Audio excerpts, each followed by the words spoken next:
Yo! Welcome to the jam, ladies and gentlemen. Welcome to the jam. Hey, dudes. We got D&D in about 2.5 hours. So for now, we're just gonna chill. This is the chill stream. Well, it's still kind of Genshin Impact though, but we're gonna chill for most of it. Hope you guys doing well. Hey, hello, dude. What's happening, man, bro? D&D in 2.5 hours. I don't even remember what happened last time. I'm actually so exhausted. But I wanted to spend some time mostly not really even playing the game as much as more just talking about the TCG. I'm probably gonna turn on the game anyway so we can try deck ideas. So the goal today is so the TCG's been out for, and if you don't know what I'm talking about, Genshin has a new game on their game called Genius Invocation TCG. It's been pretty hype. People have been playing that game pretty often. I've actually noticed myself having several Genshin streams just be the card game, which is actually really good. It's really good for the game, I think. But as you probably are aware, there are some really interesting decks that people have been coming up with, and I don't know them all. I've only figured out 3, and then there's probably some variations that we can look at and discover. And if you want to try the deck, I'll probably have to go and invite some of them to fight and then try their stuff out. In the games I've played, I've seen lots of Xingqiu. I've seen Xingqiu a lot. Oh, 1 second. I saw Chongyun a few times, but not so much. I fought against an Ayaka freeze build. I fought against, which is basically Ayaka, Xingqiu, and Chongyun kind of situation. I didn't face against a Yoimiya build. I've played the Yoimiya melt build. It's really, really good. I've tried to optimize as much as possible. So hopefully you guys enjoyed that so far. We get to see how that's been going around. But to me, if someone figures out how to, if they expand new cards in the game and someone finds a ways to maximize that even further, it could be really, really dangerous. But I do think it's one of those decks that can be disrupted pretty well. So that's why I think it kind of needs the Fatui guy. It kind of needs the Fatui Pyro assassin guy. Because I feel like that kind of deck needs some form of defense. And essentially with the Fatui, this is just my experience, what I'm learning about it. The Fatui guy on that team, he kind of needs, he's like the what's the word for it? The punching bag, the sandbag. It's all right. But I don't want to go into it too savagely. What I want to do is kind of go into the game, look at the decks that we have so far, talk about what I've learned about the decks, and then we're gonna go online on YouTube and look for some ideas. Look for some new Genshin deck ideas and see what we like, see what we're gonna try out next, see if we can talk about what we think are the best cards in the game, and go from there. So give me one moment. I actually, my pizza should be here actually.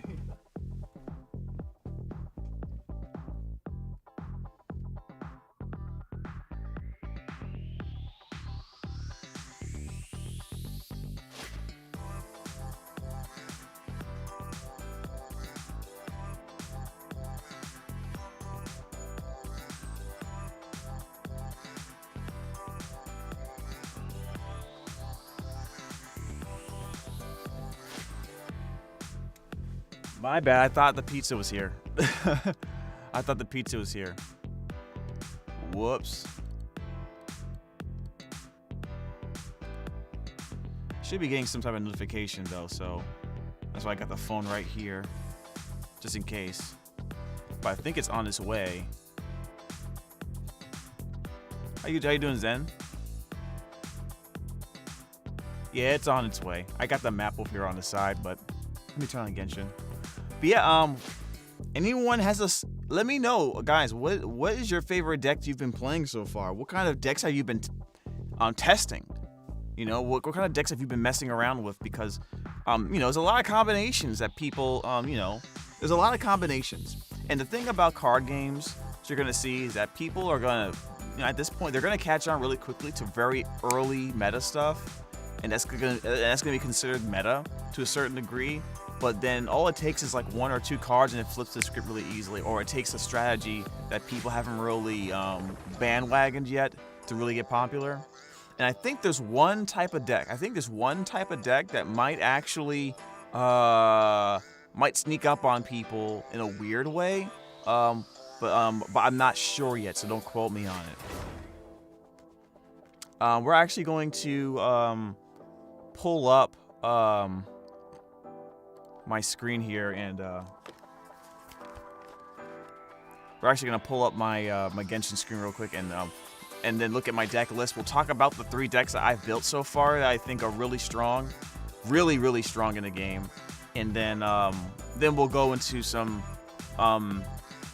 matches where I talk about my actions as I do them. We'll also go over what I think are the best cards, probably 5 to 10 best cards in the game right now, just to not outside of the characters, of course.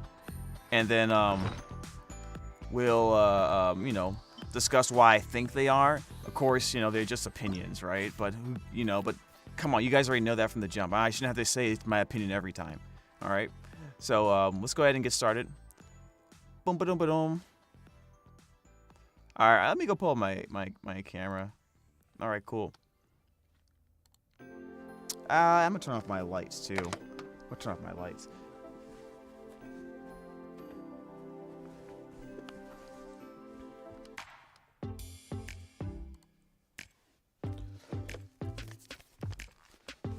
What are we doing? We're gonna be talking about the TCG. After all the few days of us playing it, and kind of going over what we like so far based on what our experience is. Then we're gonna go online and look at some matches on YouTube to see if we could find out some cool niche ideas to maybe test out for the next time we get those characters, right? So let me go ahead and pull up. Let me put a relaxing music.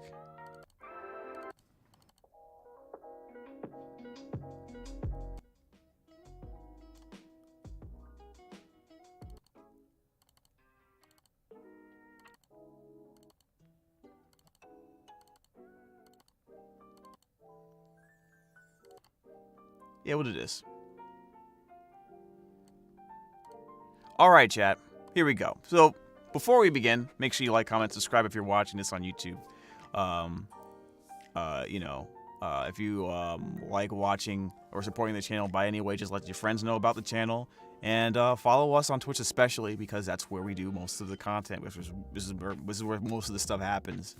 Right now, don't ignore the first deck here. We might mess around with some stuff over here, but really, the second, third, and fourth slots are what we've been messing with the most so far. So we haven't messed with every single deck type, but these decks have variations that you can use to play the game how you want to play. So we're gonna talk about 3 types. Really, we're gonna be talking about a superconduct team. We're gonna be talking about the freeze team, and we're gonna be talking about basically just straight up Yoimiya, freeze slash Yoimiya. Ayaka freeze slash Ayaka Mel. They're essentially the same idea. They're essentially the same concept, except they're going to obviously one requires Hydro, and one requires Pyro. And there's some rules that you'll be noticing for some of these teams that can help you build your decks really. So let's start off with what I think are the number 1 cards. Like if you play this game for the first time, what are the cards you're gonna want to target? Because in the shop, you're gonna have access to certain cards as you build your resources, get the secondary currency, get the special currency to go ahead and get the cards, right? So you probably want to get the cards that will be most effective and very valuable early. All right, so here's the thing. Typically, and this is from my experience with Yu-Gi-Oh, but also Magic the Gathering. I've played both those games for a very long time. Usually, you can kind of figure out what turn in the course of a game when most players are ready to do their biggest, most impactful stuff. And the first 2 turns are typically where the setup is happening. Once you get to turn 3, a lot of the really fast decks are pretty much trying to kill you by turn 3, turn 4. And then turn 5, turn 6 is the mid-range, where most of the decks are trying to slow down the game, play maybe play spells that are like 4 or 5 costs. And Yu-Gi-Oh is a little bit different. You probably want to play cards that don't cost much, or at least replenish themselves in card advantage for you over the course of 1 or 2 turns, right? And yeah, we'll talk about the giveaway later, okay? So obviously in this game, what you can play per turn is dependent on your dice, the kind of dice how many dice you have left, and what colors or elements those dice represent. Omni dice being the Jack of all trades card, you can use it for any element you want to, and then you have the elements, Earth, Fire, Mono, Geo, Pyro, Cryo, Dendro, etc. Now, in a game where you have to, a very important part of your RNG is coming from your dice in terms of what colors, what kind of elements you can play, especially if you're going to be playing a deck with more than one element, any deck. But the more elements you add to a deck, of course, the more you have to be aware of the different types of dice you want to prioritize. Okay, one second. I gotta knock on my door. It's probably my pizza.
Okay. I just got my pizza, but something weird happened. Tell me what you think about this. Okay? So, the pizza guy comes to my door.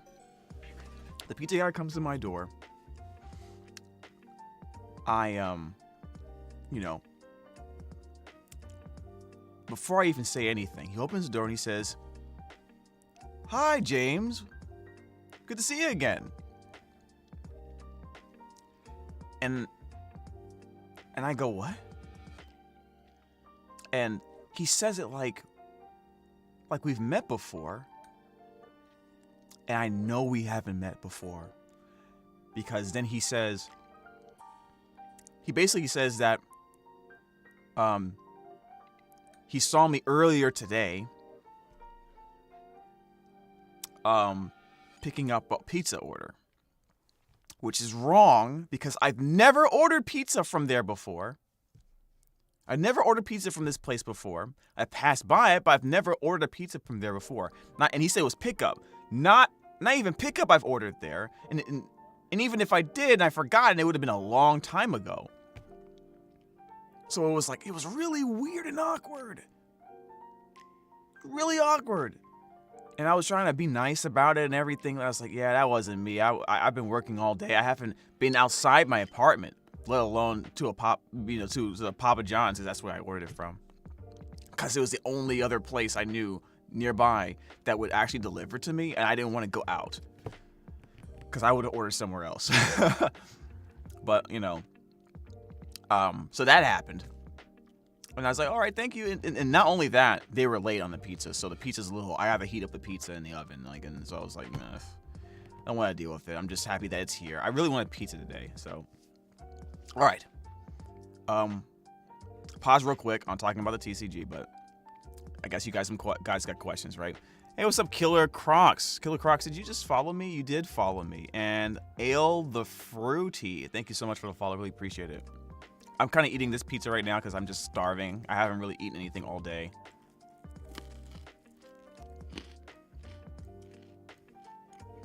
I wanted pizza, but I wanted some crunch in it, so I ended up getting, the thin crust pizza. It's like, all right. But yeah, ask away if you guys got a question while we're just. So I have the oven on. I'm gonna put the pizza in the oven for a few minutes. Let that heat back up, and then I'm gonna start eating it while we're talking. So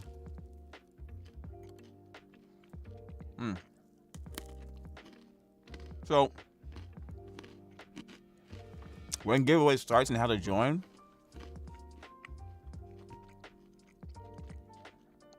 Okay. So, and I didn't make a thing for this that says giveaway, which I probably shouldn't instead of what I did before. So I'll update it now. But throughout December, the month of December, we're giving away Welkins. We're giving away one Welkin a day. Although in this case, we're giving away two because we didn't do it yesterday. All you have to do to be in the giveaway is follow this channel, this Twitch, and just be in the chat. That's it. And once you win, send me your UID as well as the server so I can send you the Welkin via Coda Shop. We'll be doing this once a day, every stream for Genshin this month. Unless, of course, I don't stream when I intend to, in which case we'll just carry over the Welkin from that day to the next day, which is why we're doing two Welkins today. And this is for all the support you guys have been showing me this year, whether you are sub or you're not sub, by following the channel, which I greatly appreciate. We're trying to get as many subs, not as many subs, but as many follows as possible before the end of the year, because why not? More jam buds, the better. So, like right now, we're like at 2.5k follows right now, 2.5. I'm hoping we can get to 3k as soon as possible, and even 4k, but I'm probably going to add another giveaway at 3,000 follows, and then we'll try to up it to like 5,000 and 10,000. We'll try to do something like that. So I'm doing it at 3,000 first, and then we'll continue on. What would you say is the best cards in the game? Yes, we will get to that in 1 second, but I just want to make sure that I have the custom command for you guys, because I know you guys have been asking about giveaway. So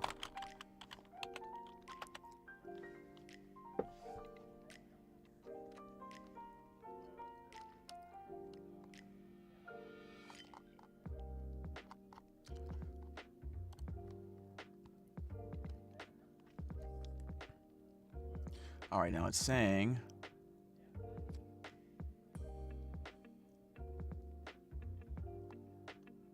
all right, there you go. So that I made it easy for you guys. So exclamation point giveaway, that way you can see it.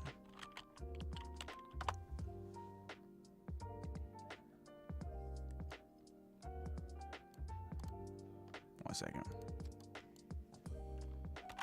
There we go. All right, Killer Croc, thank you so much.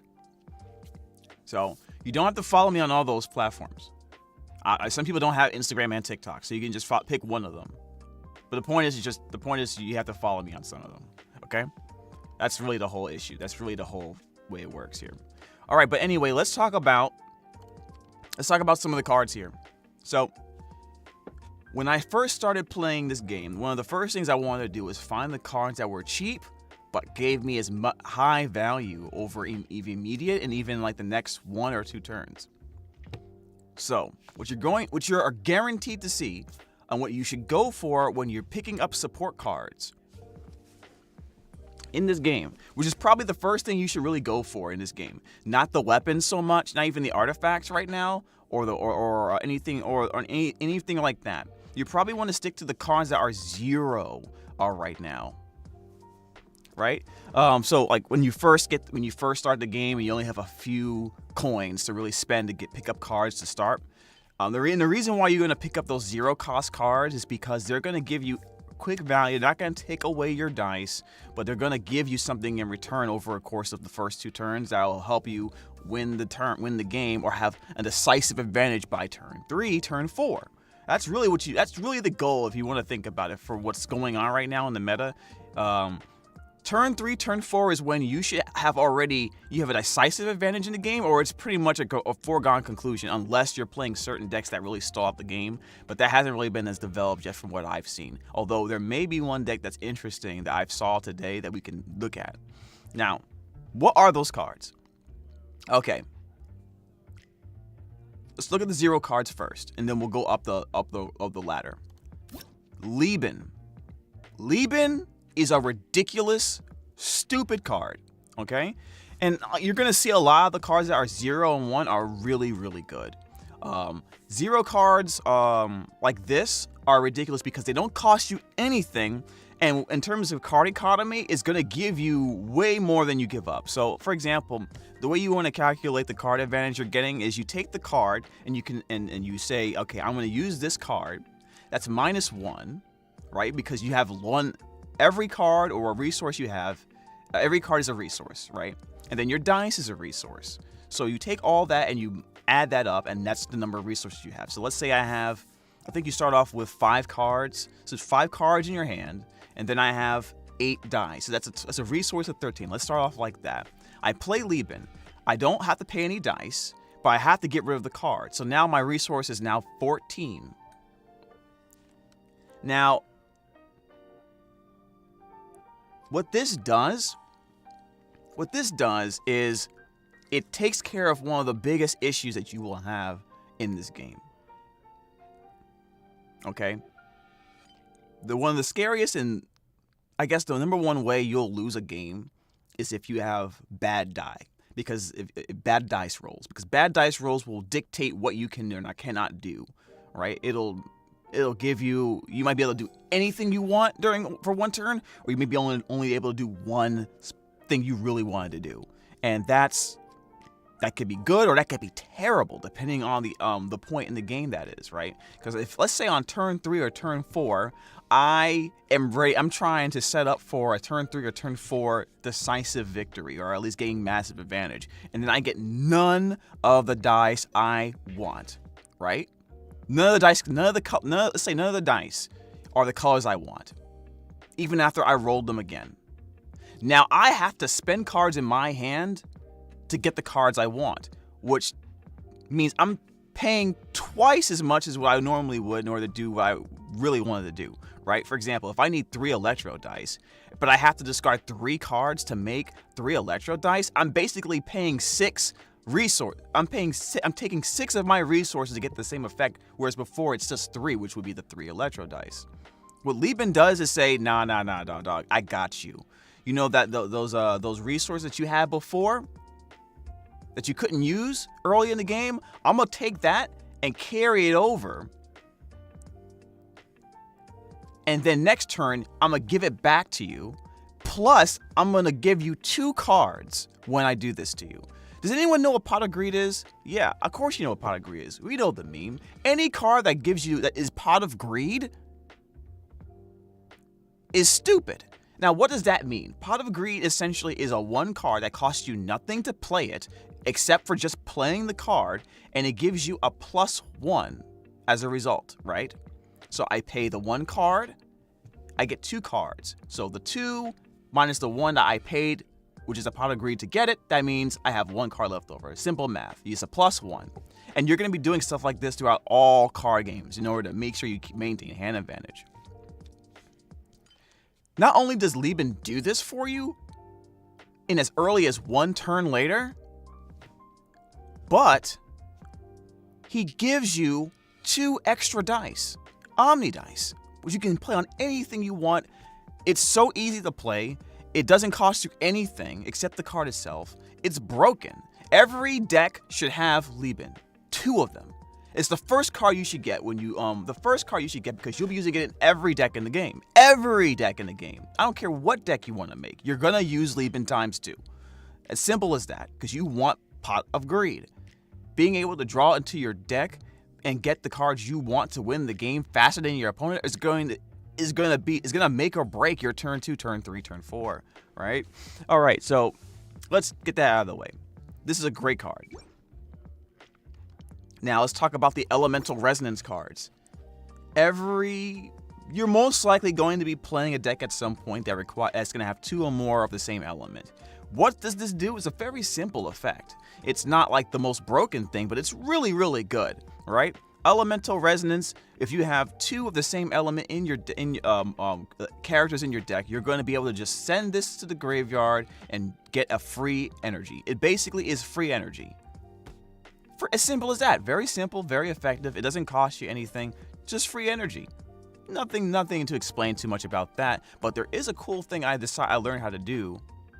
I learned about while playing. If you have Lieben on the board, and let's say you have 2, and you don't really have any good moves left, you don't really have any moves you want to do, but you have Lieben on the board, and you have 2 dice of different colors, right? What I would do is then I would play my Elemental Resonance card, play the 1 extra dice of a different color. So I would have 3 different dice of 3 different colors before I end my turn. What that's going to do is, obviously, I don't get 3 elemental Omni elements, I get 2. But what that does, it lets me activate Lieben earlier. So now, instead of, and now not only am I getting the Omni elements I need, I'm also drawing the 2 cards earlier than I would have. So I'm basically sacking. I'm actually going a -1 here in order to get my +2 from Lieben maybe a turn earlier than I normally would have. And I would only really do that if I absolutely really feel like I need to draw cards right now so I can try to push through for game. But that's something you can do. You don't have to do that. all the time, but sometimes you might want to. And that's just something to think about, a trick you can try to employ at some point. It's a really simple idea. But Elemental Resonance cards, really fun. They're really good cards. You're most likely going to want them in your deck. Most likely, not always. So that's like maybe say if he was on a scale of 1 to 5 in terms of must have to like, you can wait till much later to get this card because you're not going to use it too much. This is probably a 4. Liebin's a 5. Okay.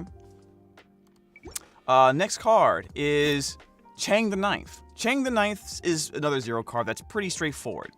When either side uses a skill, or if you use physical damage, or use piercing damage, or an elemental reaction is triggered, this card gains an inspiration. You get 3 inspiration, you discard it, draw 2 cards. This is another Pot of Greed that doesn't take long to activate. It's really, really good, especially if you are running decks that have piercing damage, which means you're running Ganyus, you're probably running Fischl, maybe you're running a Superconduct deck, or any deck that runs on reactions can use this deck.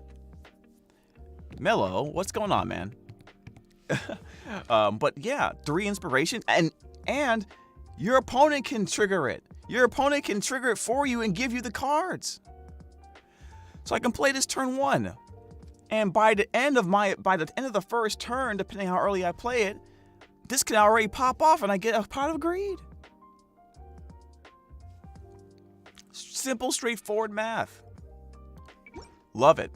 Not every deck's gonna want this, but it's something to consider. So this is also like a 4 out of 5 because it's really, really good. All right, so now what other cards are there that are 0 cost, right? Let's talk about this one, Changing Shifts. A lot of decks use this because usually when you have to switch characters, you have to spend a die, which could disrupt some of your plays if you need every single die in order to do things. Now, it doesn't count as a quick action, which means you won't have to end your turn when you switch, but it costs 1 less. So, sorry, fun fact, I didn't know what the button did. LOL to that, dude. LOL to that. So yeah, Changing Shifts is something is probably like a 4 out of 5 card, maybe 3.5, but definitely a 4 out of 5, because if you rely on combos between 2 characters, for example, in order to set up a massive reaction chain or something along those lines, having this saved in your hand, ready to go when you're about to go off of something like with a combo is actually pretty nice. It's actually pretty nice. Pokemon Lover 23, thank you so much for the follow. I really like this card. Do I use it? Would I use it in every deck? No, but the vast majority of decks will want to run Changing Shifts, like just straight up. They're just gonna want to run it. Right now, it's just you're probably gonna run. I'm just gonna be honest. You're probably gonna run 2. You're probably gonna run 2 of these. All right. The next card is something that combos well with our previous card here. It combos well with Changing Shifts, and it is Leave It to Me. Whereas the other card made it so that your switches cost 1 less, this card, Leave It to Me, makes it your switch a fast action instead of a combat action. If you don't know, combat actions are pretty much whenever you switch or when you actually attack, right? And whenever you do a combat action, you have to end your turn so that the other opponent can do something. It's gonna be so basically you can see what's going on here, right? I play Leave It to Me. So now my switch is a fast action. Then I play Changing Shifts. Now my fast action costs 1 less die. So with those 2 cards, I can quickly switch to someone else and it still be my turn. Now, I've done this multiple times in order to make sure I have a combo ready to go. Simple as that. Especially, this is kind of also good to have those 2 cards if you're running a deck where you have one character specifically designated as basically the shielder or the tank, which would be someone that you want to soak up the damage so that your other 2 characters who are probably more important to you for your team strategy actually gets what they want to do without taking up too much hits, right? All right, let's see what other 0 cards we can talk about. Timmy. Not everyone runs Timmy, but Timmy's a pretty solid card. I would say it's probably a 4 as well, right? But you can argue 3. But I wouldn't. I would say 4. So what Timmy does, and we all know about Timmy, we all love going to Timmy and just messing with him and destroying his pigeons, right? Timmy's going to automatically trigger once per round, so it takes a little while. It takes 3 turns, so if you get it turn 1, that's great. It's not as good as Lieben, because Lieben you can get the effects of Lieben after 1 turn, if you could set it up. Once per round, you get a counter, basically a pigeon counter. And once you get 3 counters, you draw 1 card to get an Omni Element. So it gives you 1 Omni Element, 1 card. That's 2 resources you can use for that turn. It's cheap, simple resource. It's a card you can consider after you get Lieben if you just need a little bit more draw power and a little bit more mana fixing, right? For very cheap costs, right? And you're going to notice like a lot of the cards that you're going to see in a lot of strong decks, they got a lot of zeros in it.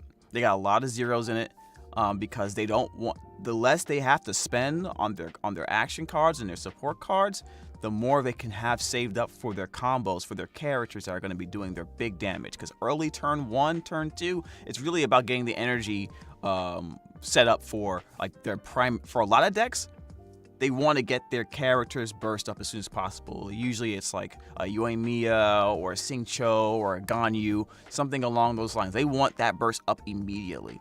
So the less resources they have to spend on the other cards, the easier they can get that out before their opponent does, and that can make or break a lot of momentum swings in this game, for what I'm seeing.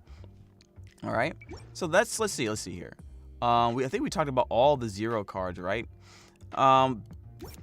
Blessing of the Divine Relics installation. You don't really need this card. It's a 0 card. If you play a lot of equipment, I can maybe go for it. But here's the thing. You're probably not going to be running as many equipment as you think you are right now. Right now with the cards we have, there's not too many equipment you're going to want a whole bunch of. You're not going to, like, for example, you're not going to run a deck chock full of equipments right now. They're typically too expensive right now. They're typically too expensive for what they do, except for like a certain few of them. And the ones I'm going to discuss with you that you should really consider getting above all the other equipments, we'll talk about that.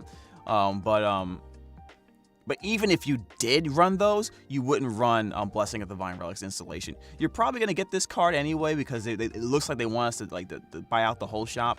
But save this for like towards the end. Trust me, you're not gonna want to need this card early on, especially when you have like only like a few thousand points. This is, and obviously I'm talking about based on my experience here. The next card is Master of Weaponry. You can shift the weapon from one person to another if they have the same type. Once again, same as the other one. You're not going to really want to use this. Once you place an equipment on somebody, it's probably going to stay on that character. It's probably just going to stay on the character. And a lot of decks aren't going to run weapons. Once you flesh out your deck and you have all these cards to make your deck with, and you got the deck with, and you have to like decide what to take out and leave in, sometimes your weapons are gonna go, right? So this is really a card that you probably don't get right now. The picture's cool though. I like Child. And we're just talking about cards that like early on, and then the other cards you want to get later, right? So now we're talking about some other 0 cards right here. We're talking about the food mostly, right? Northern Smoked Chicken is a 0 cost card that's pretty interesting. You don't have to get it, but it's a really interesting card for certain decks. The kind of decks we're talking about are the ones that rely on a combo to where you're setting up a character's normal attacks with some type of skill or burst. Typically, we're talking about either a Yoimiya or a Xingqiu's burst. And then the character that will be doing the normal attacks will probably want something like a Northern Smoked Chicken, or the next card we're going to talk about. Well, not the next card, but a card we're going to talk about later, which is essentially where ridiculous combos come from, involving Yoimiya and like Ayaka, for example. But not always Ayaka, but you know, simply stuff like that. It's really simple, straightforward. Your next normal attack costs 1 less. Now, a cool way of using this is if you have a character that applies an element that has an elemental infusion on their normal attack. Because then typically that means cheaper normal attack application, and then that gives you a reaction damage boost, assuming you've have something to combine with it during that turn, whether it's a summon or typically someone's burst effect, right? So this is a pretty good card to have. You don't prioritize this over minty meat rolls, which is a 1 cost, but you'll see why. But, you know, it's not a bad card if you know what kind of deck you want to build it with. Now, then there's the last card right here. Sweet Madame. Very simple cost. 0, pay 0, 1 HP heal. Not bad. Like I said, cheap cards are cheap cards. And the thing with food right now, overall, food is kind of in an interesting place because of there's a specific engine that goes with it now. There's like one of the few real engines in this deck, in this game, that you could consider using. But you have to like pick and choose, I think, what kind of food you want. So you might not use the Sweet Madame for this. I've seen a lot of decks that don't run too much healing because they want to focus on just speedily getting certain combos out. But if you need extra healing, Sweet Madame's a cheap, easy option. So I wouldn't say it's a 4 out of 5 card, maybe a 3. It's not a bad card at all, but you probably will replace it with other cards later. Real question, are there any decks that rely on physical damage that are any good? I've seen some physical reliant cards, but they don't seem worth using to me. I guess we'll get to that at a certain point, but the TLDR on that is that the game is heavily reliant on elemental reactions right now. Heavily reliant on elemental reactions. And reactions don't work the same as they do in the combat portion of Genshin Impact. Like Super Conduct gives you a buff to physical attacks, and Super Conduct doesn't really work like that. It kind of just bleeds physical damage to the enemies around the other characters on the opposing team, which is still really good. Super Conduct's a good reaction in this game. But we'll keep on going. I think that's all the cards that we talked about, right? Like we said before, the elemental resonance cards, they're 1 for each element. Consider picking that up if you really like doing 2 of elements in your team. All right, now let's start from the 1 cost cards all the way from the beginning. All right. Now here's the first card. The first equipment card I want you guys that you may consider picking up, but only for certain teams. But it's really good in those teams. Gambler's Earrings. You probably throw these away all the time when you're in the world trying to get the perfect artifacts that you want. Thank God there's no substats for this game because I would probably throw my computer out the window. But Gambler's Earrings cost 1, and it says after an opposing character is defeated, if the character this card is attached to is the active character, create 2 Omni dice. It costs 1. There's no limit on how many times this can proc, obviously, until the whole team is dead. So what this can be used for are for OTK decks. If you can create a very efficient combo that does high damage for low costs of dice, and you can kill somebody in time, the person that has this equipped that's active will give you 2 more dice to help increase the pressure. There is a clip I posted on TikTok where I kill 3 characters in 1 turn, and Gambler's Earrings is part of the combo that does it. Now, and we'll talk about that when we get to team comps later on that I've played mostly, but definitely something to consider. But only if you're really doesn't go in every deck. Really, only consider this if you know what you're doing in terms of the kind of deck you want to build, and you can create some really nasty combination, which some of them do exist, definitely for sure. All right, next one. Knights of Favonius Library. Like I said before, one of the craziest, one of the scariest things that are one of the most annoying things to deal with in this game is having a situation where you need certain dice to do something important and have that plan completely thrown out the window because you get too little or not enough of one die, and then now you have to readjust your strategy, and that might throw you off. What Knights of Favonius Library does is once you play this 1 die investment for the rest of the game, you will have another chance to re-roll dice. That has saved me so many times. Knights of Favonius Library is stupid. For 1, the rest of the game, no matter how long it is, I get an extra chance to get the perfect die combination I want. And it actually stacks. If you ever decide to put 2 of them on the field, you get 1, 2, 3, 4 rolls to get the right dice you want. at that point, you have no excuse to not be able to do whatever you want. That's a really, really good card. Does every deck need it? Does every deck run it? No.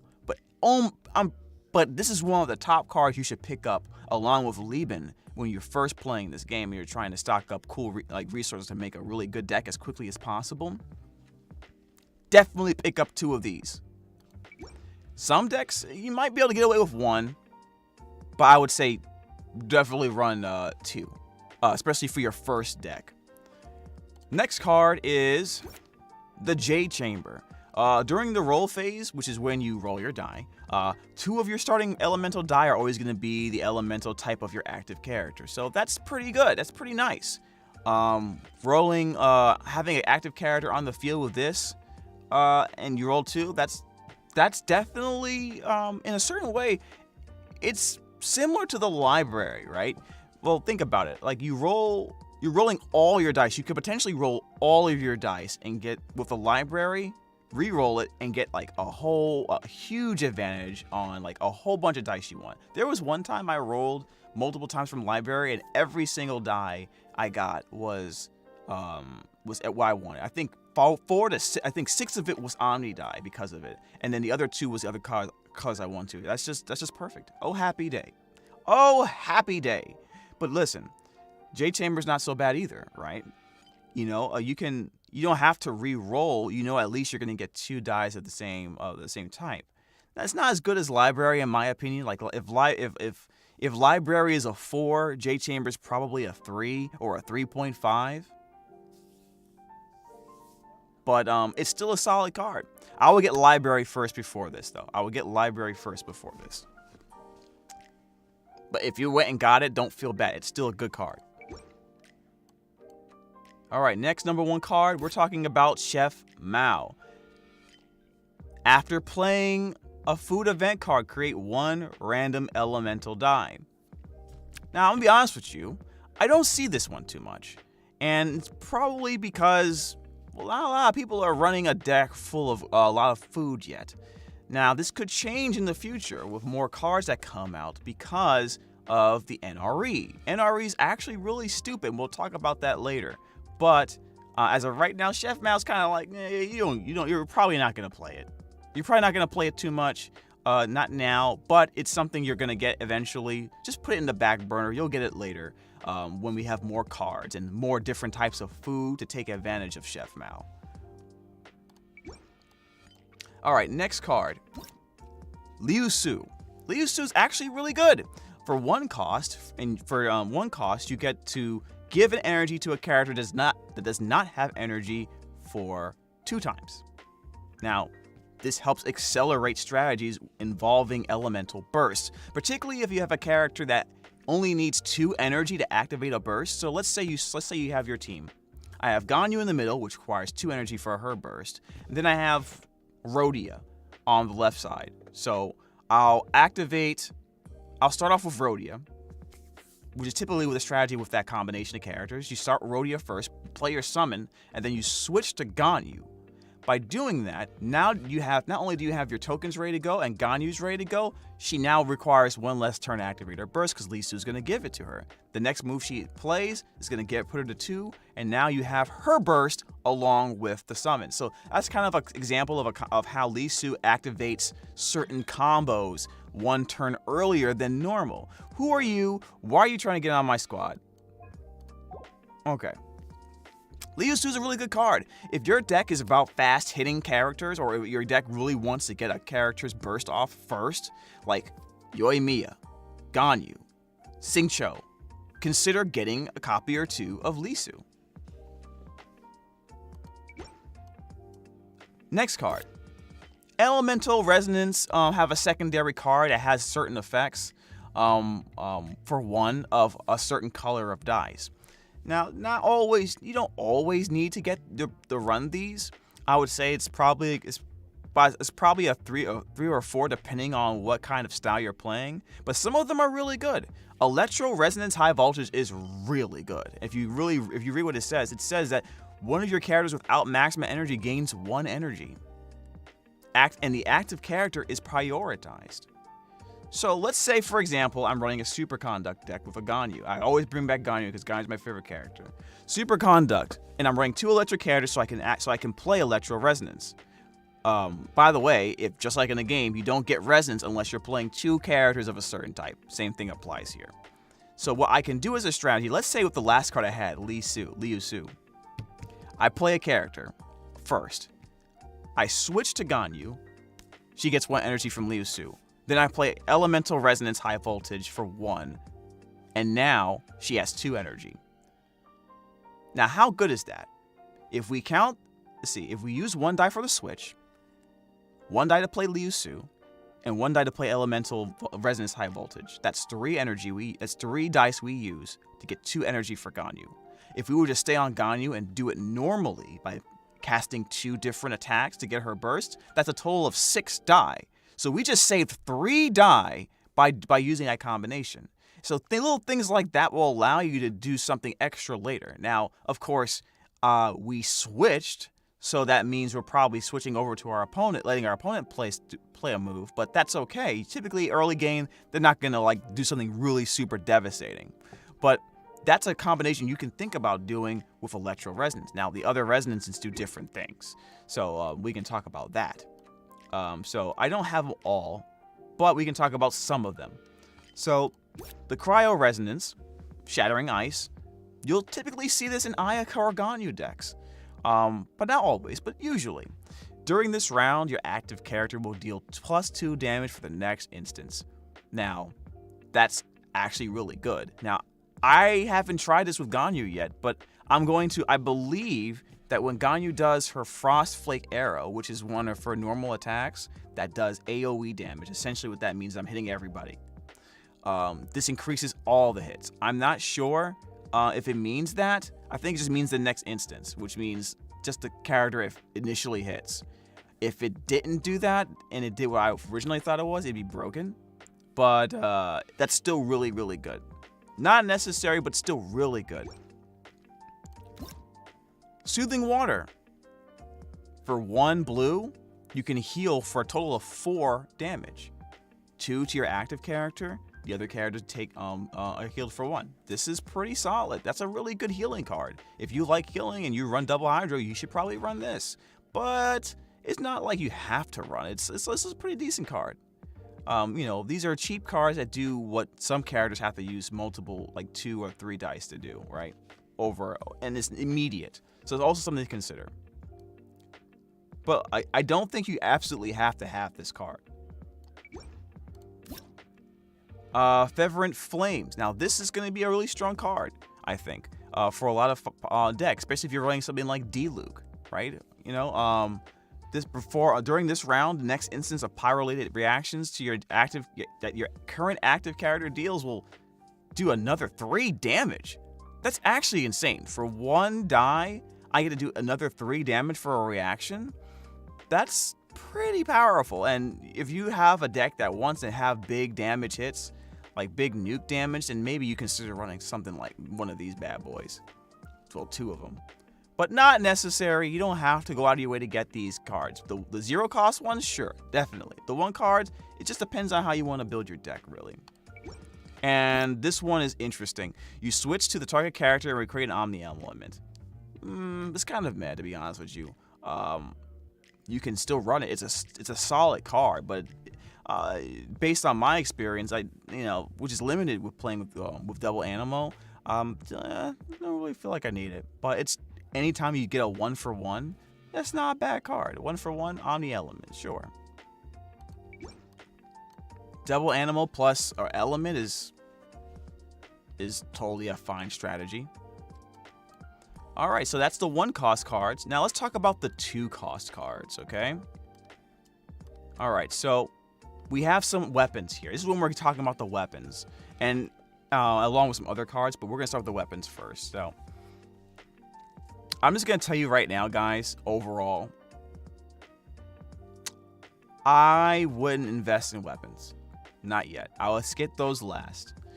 There's some really strong, cool-looking weapons that you remember from the game, like Wolf's Gravestone, Skyward Harp, Sacrificial Sword, Sackbow. Those things look really cool. We know they're powerful in Spiral Abyss and all that kind of stuff.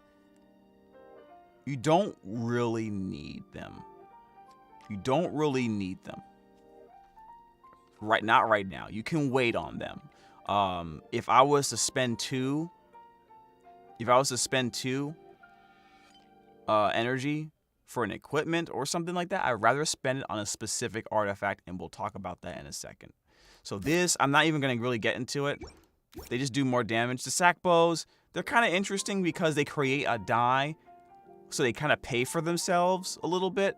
So they technically cost 2 if you use the skill, but the fact that they cost 3, it's kind of sus. But you know, whenever you get to a card that costs 3, you have to really, really consider, do I need this card? Like 0, 1, and 2s, you want your deck chock full of those in terms of the dice value. 0, 1s, and 2s.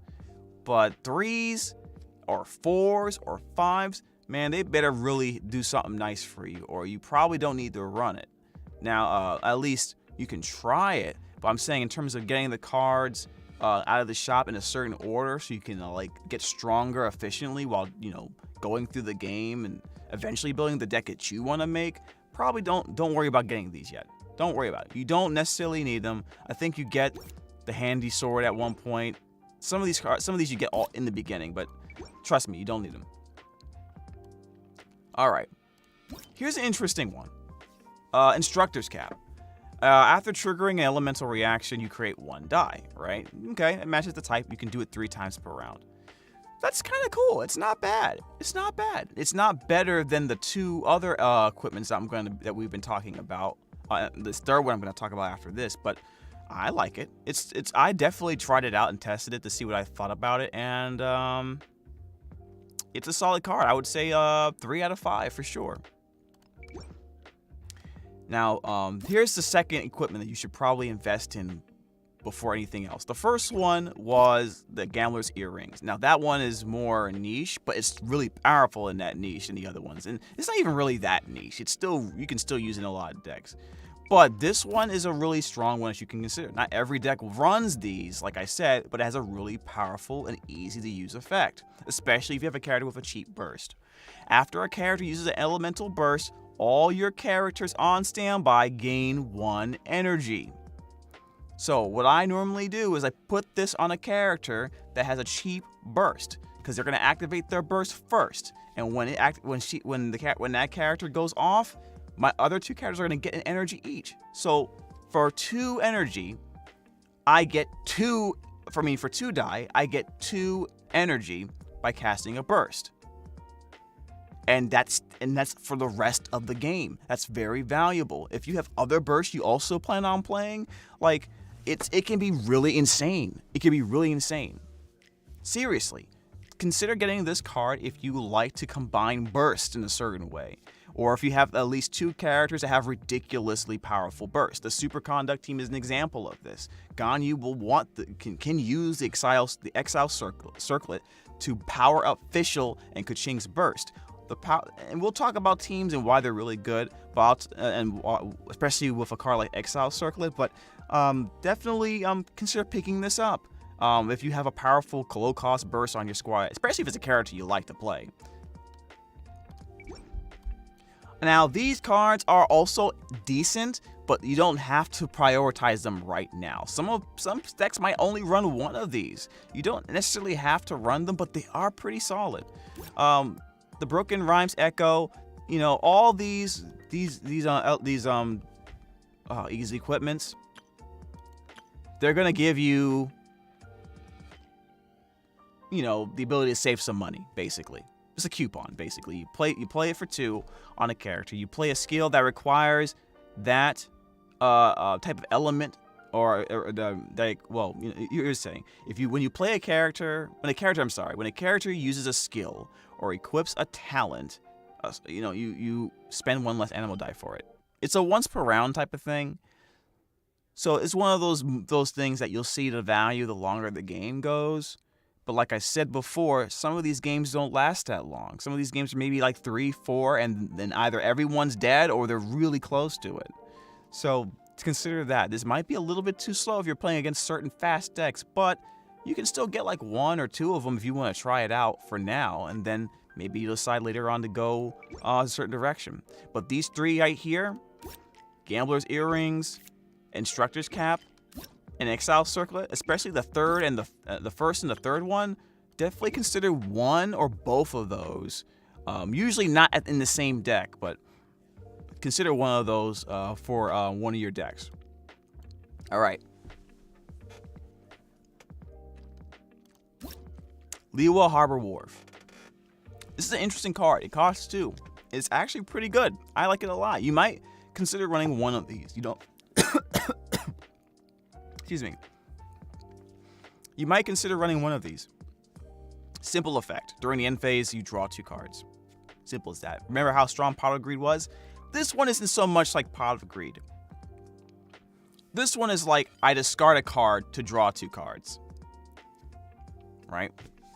So, except you're not really discarding a card. You're paying 2 die, and then for 2 turns, you're getting 4 cards over the course of 2 turns. So it's a good card. Is it better than Lieben?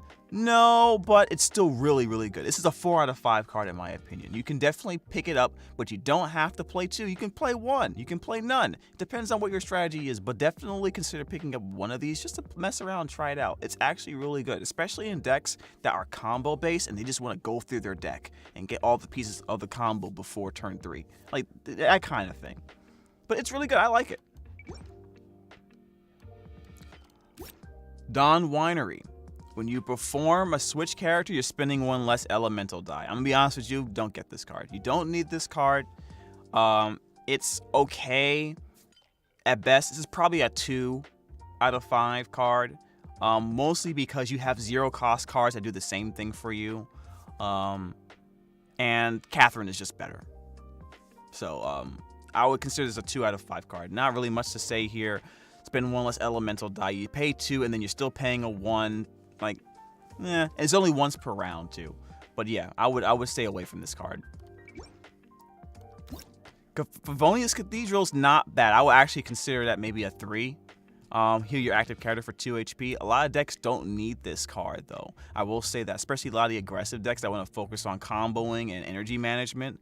But it's not a bad card, especially early on in the game if you're having trouble getting over certain enemies. I mean, certain NPC decks. It's not a bad card. I wouldn't prioritize getting it over other cards. Just something you would consider after you've already gotten a decent batch and you're still having trouble getting over certain things. But, you know, something to think about. None of my I will say this though. None of my decks use this card. None of them. None of the 3 decks I've made use this card. I've tried it in the beginning, and I decided to take it out for either cards that cost cheaper, or for cards that fix my energy, or for cards that draw me cards. That's what I've done. All right. Next, we got Catherine here. Catherine's not bad. I've seen she's a good card. Very, very good card. If you have to switch, it's considered a fast action, which means it means basically your turn isn't over yet. You still get to make moves before you actually go through your attack. Typically, when you switch, you got to end your turn. And a lot of decks have a strategy that will force you to switch in order to make you waste the die to switch characters potentially, or go to a different strategy, right? So let's say you have a character you want to get their burst out as soon as possible, right? Like Xingqiu or something. And right before you get the energy you need for the burst, your opponent triggers Overload on it. Now what Overload does, not only does it do increased damage, but it forces you to switch the character to someone else. Now, what you could do is, I have to spend the 1 die. I have to spend the 1 die to put the Xingqiu back, but now my turn's over, and they get to pop at my Xingqiu again.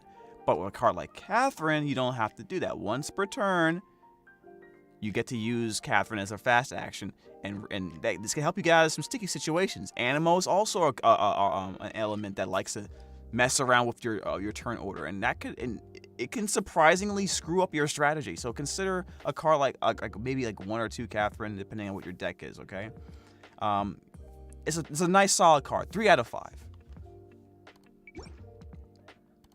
Oh wait, yeah. Timaeus comes with 2 transmutation materials when played. During the end phase, you get a transmutation material. When you play an artifact card, if possible, spend transmutation materials equal to the cost of the artifact and equip this artifact for free. Seems pretty good. To be honest with you though, don't get it. This is probably like a 2. This is probably a 2 card. The thing is, you're not going to run a lot of artifacts right now. You're just not. You might run like 1 or 2. You might run Exile. You might run maybe 1 other card type. That's the equipment. It's not worth playing 2 of him just for that. It really isn't. So it's like a 2, maybe a 1 of. I'm sorry. Wagner, same thing. It sounds interesting. It sounds pretty good in theory, but you're probably not going to be running a lot of weapons either. You know, from what I'm seeing right now, the cards, the creatures, I mean, the enemies, the characters you play, they're strong enough without weapons for the most part. Especially when you start mastering elemental reactions, you make up for the lack of a weapon, of a really powerful weapon with that. Now, is that always the case? No, but I'm just telling you. Get this guy. If you want to get him later. Get the other stuff first. Besides, you got to get the weapons first in order for this card to matter. So, if you're even going to ignore this advice and play Wagner, then you still have to wait on getting him until you get the weapons you want. So, yeah. Oh, nice Chef Mal. No. Ellen. I've never used Ellen. I think this is a 1. A 1 out of 5 card. When you use a skill that has already been used this round, spend 1 less elemental die. It's not garbage, but you're gonna want to use something else in front of it. Just letting you know. So just skip that. Just don't even pick it up until there's nothing else to pick up. Iron Tongue Tien. During the end phase, one of your characters without maximum energy gains 1 energy. This is a pretty solid card. I say this is a 3 out of 5. Only because it has that stipulation where it says the character already has to have no energy on it in order for you to use it. So that's kind of a little bit, otherwise this would be a 4 out of 5 card. But that stipulation makes it a 3. It's still a solid card. Great turn 1 card to have because then you can set up a quick burst turn 1, depending on your character. So yeah, 3 out of 5, solid card. Next card I have here is a Parametric Transformer. Parametric Transformer is a strong card. It gives you 3 basic elemental die. Whenever a character uses a skill, you get a counter. 3 counters gives you 3 die immediately. So this isn't a necessary card, but you'll know that people are using it more and more just to give themselves some extra energy. So this is actually something that you can consider getting, trying out 1 or 2 of. So I think this is I think right now it's like a 3.5, but I can see it being a 4. Easily you can convince me of it being a 4. So definitely consider that as well. Would I get this over the next card? Probably not. Would I get this over the light? No, I see. Would I get this over Paimon, which I'll show you guys in a minute? No, I would not get this over Paimon. NRE. Now this one is really, really interesting, and this card could become really good to like really dumb, depending on how this card game goes in the future. Okay, so for 2, when you play it, you get to draw a food card from your deck. Not just draw a card, you get to draw a specific type of card. Now, if you played Magic the Gathering, any card game, this is tutoring. Tutoring is a very powerful effect in any card game. Being able to just pick whatever card I want from my deck by playing another card, what this essentially means is that if you play a deck that requires a specific type of food to pop off, this NRE essentially counts as that type of food. If you play it a certain way. If you build the deck a certain way, I mean. So let's say, for example, and a lot of decks do this. Let's say you run, where's it at? I'm looking for the food. We didn't even talk about minty wheat rolls. We'll talk about it now. Let's say you have a deck that relies on minty meat rolls to do many normal attacks as cheaply as possible, right? Now, minty meat rolls, what it does is, for 1, the target character's normal attacks will cost 1 less for the rest of the round. This is actually really, really good, especially if a really pumped up, strong character that's ready to go pop off with some reactions or just a really strong normal attack for some reason. It's a food type. It's probably the best food in the game right now. This is probably the number 1 food you want to pick up in the game. So minty meat rolls, 4 out of 5, right? Because not because every deck wants this, but the ones that want it really, really want this card. But there's only 2 of them in the deck. You're only gonna have a max of 2 of those guys. So by picking up 2 copies of NRE and running only the minty meat rolls as the type of food you have in the deck, you essentially have 4 copies of minty meat rolls, because this basically replaces itself with another minty meat roll. And then when you play it again, when you play the minty meat roll, this lets you get the other one from your deck. So you're thinning out your deck, which means not only are you getting the cards you really want for your combo if you're running a card like minty meat rolls for something important, you're also making it easier to get the other key cards in your deck because there's less cards to go through. Perfect. Perfect. By the way, speaking of other types of foods to get, Lotus Flower Crisp is also a very interesting card you should consider as an NRE target. During this round, by paying 1, the target character takes 3 less damage next time. This is better than the chicken. This is better than healing in most instances, because essentially, if you don't take 3, to put it this way, what's the difference between me gaining 3 life and me not taking 3 damage? Not much at all.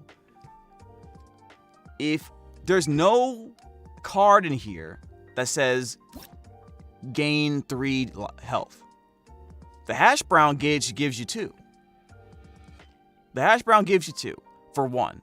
If I want to get 3 life, then I gotta play another 1-cost card most likely, or I have this, or maybe I'll get Sweet Madame, right? But that's 2 cards. That's 2 cards to gain 3 life, and it costs 1. With this, it costs 1 card, 1 die. I don't take 3 damage. So this is probably the second food I would prioritize. If you want to have food in your deck, this is probably the second one I would get. The Lotus Flower Crisp or the minty meat rolls, maybe even both, depending on how you want to run food. But I think there's something to be said about the NRE engine, this engine right here. Being able to play food and thin out your deck while getting key cards again is something that we should probably look into. Something you should probably look into. This might actually be really amazing. And Lord help us if there's a character or a card effect that comes out that gives us advantage when you play food, like draw cards off of it or something. Because that would be really I'm telling you guys, that could potentially be really dumb. We can kind of mess around with it now. This has really strong potential to be a 5 out of 5 card. It's just that not yet. Right now, I think it's like a 4 out of 5, in my personal opinion. But only if you run food, so it's like, it's weird. But if you run food, it's really, really good. Okay. Paimon. If there's a card that has Paimon on it, get the card. If there's a card with Paimon's annoying emergency food face on the screen, get it. They're all good. Even the 3-cost one is really good. I gotta take any 2 dice and turn it to Omni dice. It pays for itself. It basically costs 0. I take the 2. I pay 2 dice, and then it gives me 2 dice of any color. That card will save your butt when it comes to fixing your energy. It really will. You should probably run 2 of these no matter what. This is a 5 out of 5 card. 5 out of 5 card. Question, Mello. Does the crisps effects only last for the round? So, like, if I play at the end of a round, would it be basically useless? Yeah, I wouldn't play it. I wouldn't play it like that. Yeah. Only during the round. So, it doesn't stay on the whole time, because that would be kind of really, that'd be even better if it did that. But no, we're not gonna do that. I got work tomorrow. I'll have to jam with you another night. All right, man. Thank you so much for coming. You probably want to run the crisp when you want to protect the character from dying, when you know your next turn you're going to do something ridiculous with that character. So where we are next, we were talking about the NRE, we were talking about Paimon, right? Okay, so Paimon. Also, I forgot to talk about this card, Toss Up at 0. Toss Up is an interesting card. I don't think it's necessary for a lot of decks, but it's not a bad card. It's just that it competes with the library. So the thing with this one that makes it different than the library, obviously it costs nothing and you get to re-roll any number of die up to 2 times. That's really strong. For that one turn, that could be really good, really powerful. Library is for the rest of the game. Library is for the rest of the game. So it really depends on how you feel about what you want to do, right? If you run Toss-Up, you're probably not running the library. If you're running library, you're probably not running Toss-Up. They're pretty much around the same power level, except that, you know, obviously I prefer the library because I get to do it every single turn. I might not get as many rolls on that first initial turn, but the next 2 or 3 turns, my mana fixing is basically finished. I don't have to worry about mana pretty much unless I get completely shafted. I don't have to worry about it no more. So I wouldn't put this over the library. If library is a 4, Toss-Up's a 3.5.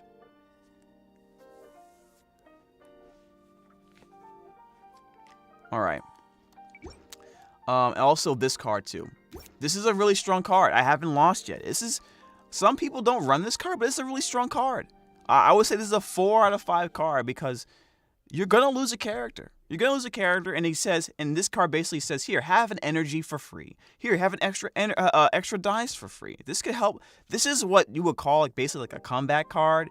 And depending on the state of your card, your characters, your energy, depending on the state of what happened the previous turn, this could really make or break, the game for you, right? So this is a powerful card.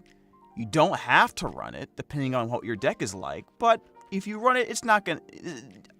This doesn't hurt at all. I would say this is a 4 out of 5 card. And I can't believe I forgot about Pot of Greed. This is basically Pot of Kokomi, or Pot of Cocoa, however you want to say it. Pot of Cocoa. Strategize. Draw 2 cards. Simple as that. You know what Pot of Greed does. Need I say more? Trust me, you're going to want to have multiple ways in your deck to get to the cards you want to before your opponent, or at least fix bad hands into decent ones. Strategize is one of the easy-to-play cheap cards that does this. This is a 4.5 to 5 out of 5. Simple as that. Because instant, it's cheap, gives you value, thins your deck out. 4.5 or 5 out of 5. Simple as that. Also forgot to mention this card too. Star Signs. Your current active character gains 1 energy. Decent card. Decent card. And you might get some play out of it. The problem is, the only issue is what is it competing with? What space is it competing with? It's probably competing with, no, not that one. Where's that guy at? It's going to be competing with Iron Tongue Tien. It's going to be competing with Liu Su. Right? That's really the thing you have to be concerned with. Would you take one of those out for that card? That's a question for you. For me, I won't do that because it's just, these things will give me more value over more time. So I would prefer not to use this card over them. But it's not a bad card. This is I would say this is a 3 out of 5. We also didn't talk about this card, When the Crane Returned. You're going to see a lot of decks. There's going to be some decks where they're running a combination of Leave It to Me, Changing Shifts, and When the Crane Returned. Either 2 of the 3 in 2s. You know what I mean? A playset, basically, of either of those 2. This is a solid card, too. Next time you use a skill, switch your next character in to be the active character. You can combo this with certain cards, like we talked about, like that maybe give you effects or abilities by switching, right? And by doing it at that point, this gives you some strategy. Let's say, for example, you have a character, you want to activate their skill, but you're afraid of them taking damage in the next turn. Maybe they have low health, but you really want to activate their skill, but also maybe have a chance to keep them alive the next time. Before you activate their skill, play when the crane returned, so that when they activate their ability, it switches to someone else. And maybe that character is tankier and can probably help protect your precious character that you want to save. That's one idea you can use for it. Another combo is to use when the crane returned with Liu Su. So let's say you have Liu Su on the board, you play it. Your second character needs energy. You play your first character, activate their skill or ability, switches to the second character, and now they get energy from that, all in one turn. That's actually not a bad combo. It's pretty cool. It's definitely something to consider. I would say this is a 3.5 out of 5. Some decks don't have to run this card, but it's a really good card. If they're not running it, it's not because it's bad. Calix's arts is a little interesting because not a lot of decks run this. You'll probably see this in decks where they really want to like hit you really hard and fast with certain abilities that require the energy, right? So if they have a burst that costs 2, you might see a copy or 2 of these in the deck. Especially if they surround this with other cards that grant energy to the team, like the ones we just mentioned before. Like Stargaze, Star Signs or Liu Su. You know, playing cards like that, or even the Electro Resonance card. And then using Calix's arts, or even like the Exiles artifact. Running those cards together and then playing Calix's arts to take the Calix's arts. Can't say words. To take all that energy and shuffle it and funnel it to one character to do their stupid burst. Stupidly powerful burst is what I mean. Then that's a cool strategy. That actually works really well. I would say this is a 3.5 out of 5 because even if you run that strategy, you may not need to run Calix's arts. But it's a cool card. I don't see nothing wrong with it. Another card I want to talk about is Quicknit. Quicknit is a niche card. And not because summons are a niche thing. A lot of decks will run summons. But I think there's certain characters that really like Quicknit. I think Fischl loves Quicknit. I think Rhodia really loves Quicknit. But you don't necessarily have to have this card. So I would say it's a 3 out of 5. It's not a bad card. But you don't necessarily need it because you could just simply recast the skill, do damage, and then put another use of your summon on the field. And I think, in the example of Rhodia, Rhodia has a card that can replenish your summons.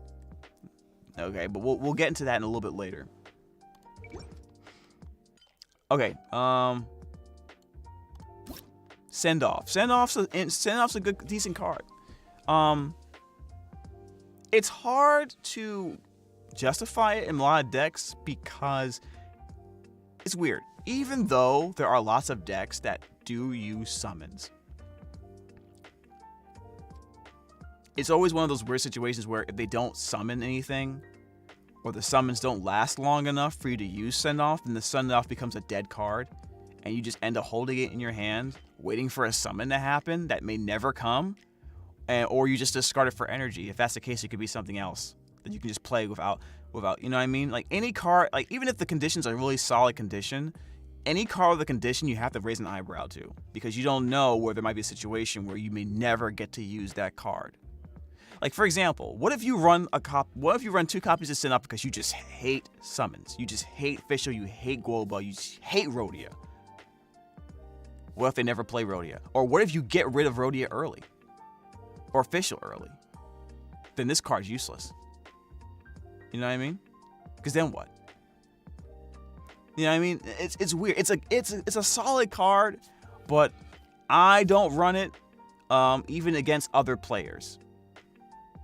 You know, I think you can get away with not running it, but if you have to run it, I would run one copy, just as a just in case special needs situation. I need this. I need that card. I need those cards.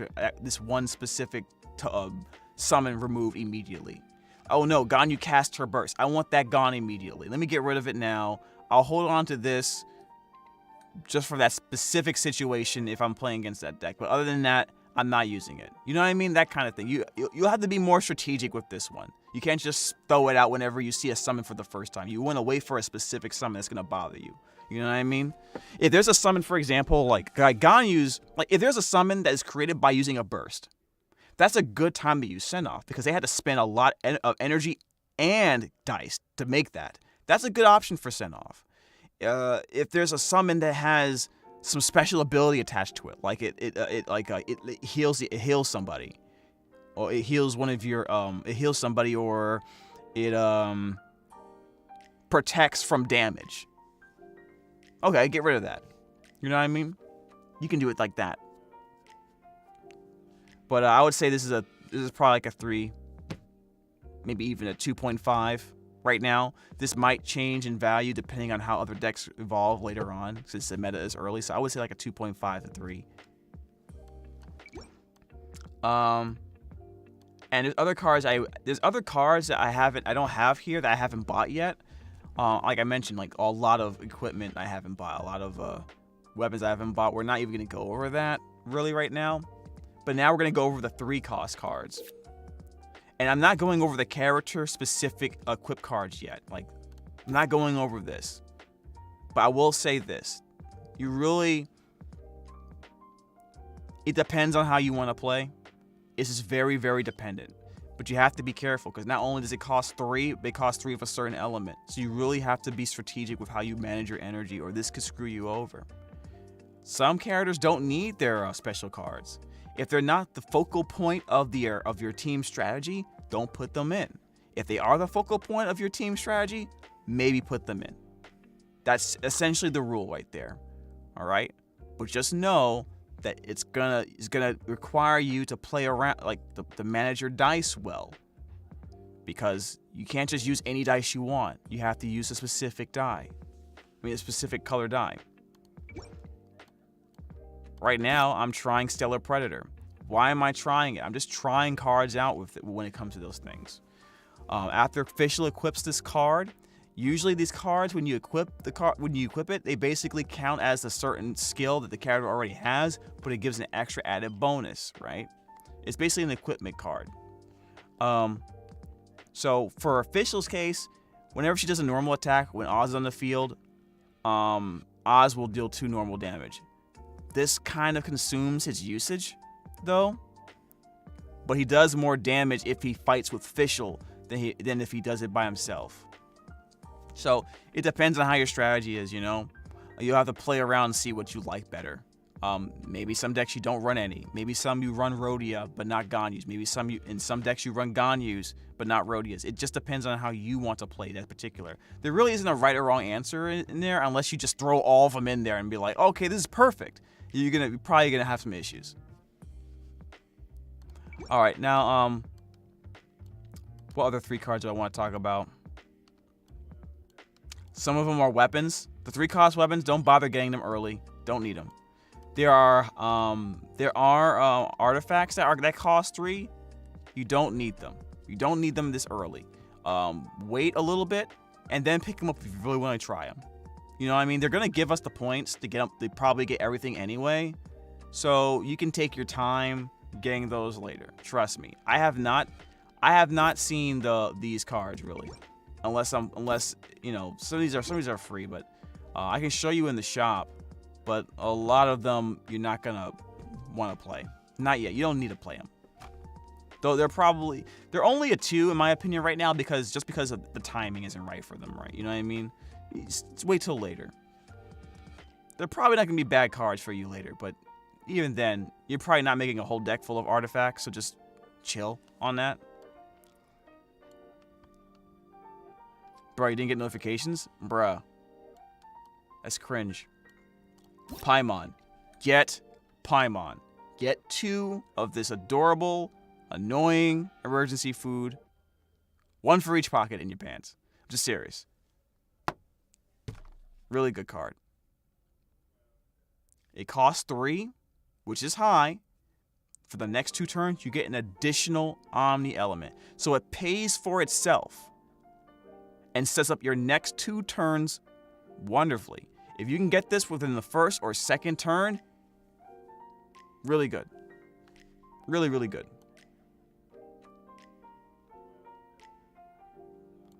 All right, give me 1 second, chat. Let me go check something in my, let me put my pizza in the oven, and then we'll wrap it up.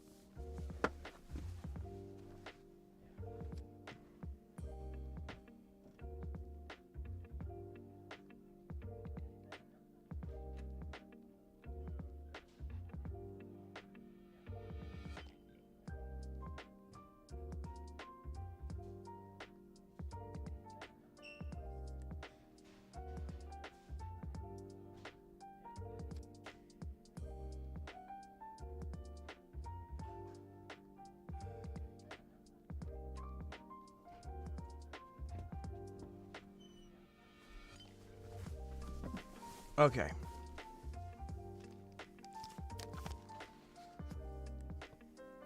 If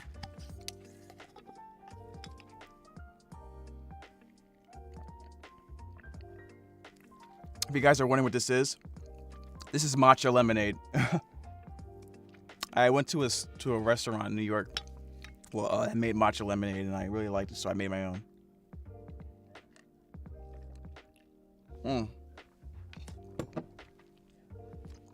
I'm surprised at how close it tastes. Matcha. Matcha lemonade, not nacho. All right. All right, any other cards I want to talk about? Generally speaking, you're going to want to avoid as many 3 or 4 or even 5 cost cards as possible, but you can still have like a few, like maybe 2 or 3 or 4, you know, depending on what they do for your deck. Gotcha lemonade. Wow. Wow. Now, there's a card here that costs 4. There's a card in here that costs 4. I'm gonna be honest with you guys. When I first saw this card, I thought it was really good because there's a card that's similar that reminds me of in Magic the Gathering called Wrath of God. What Wrath of God does is destroys all monsters on the field. It buries them. This one doesn't do that.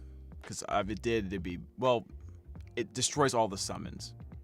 Affects you, affects your opponent.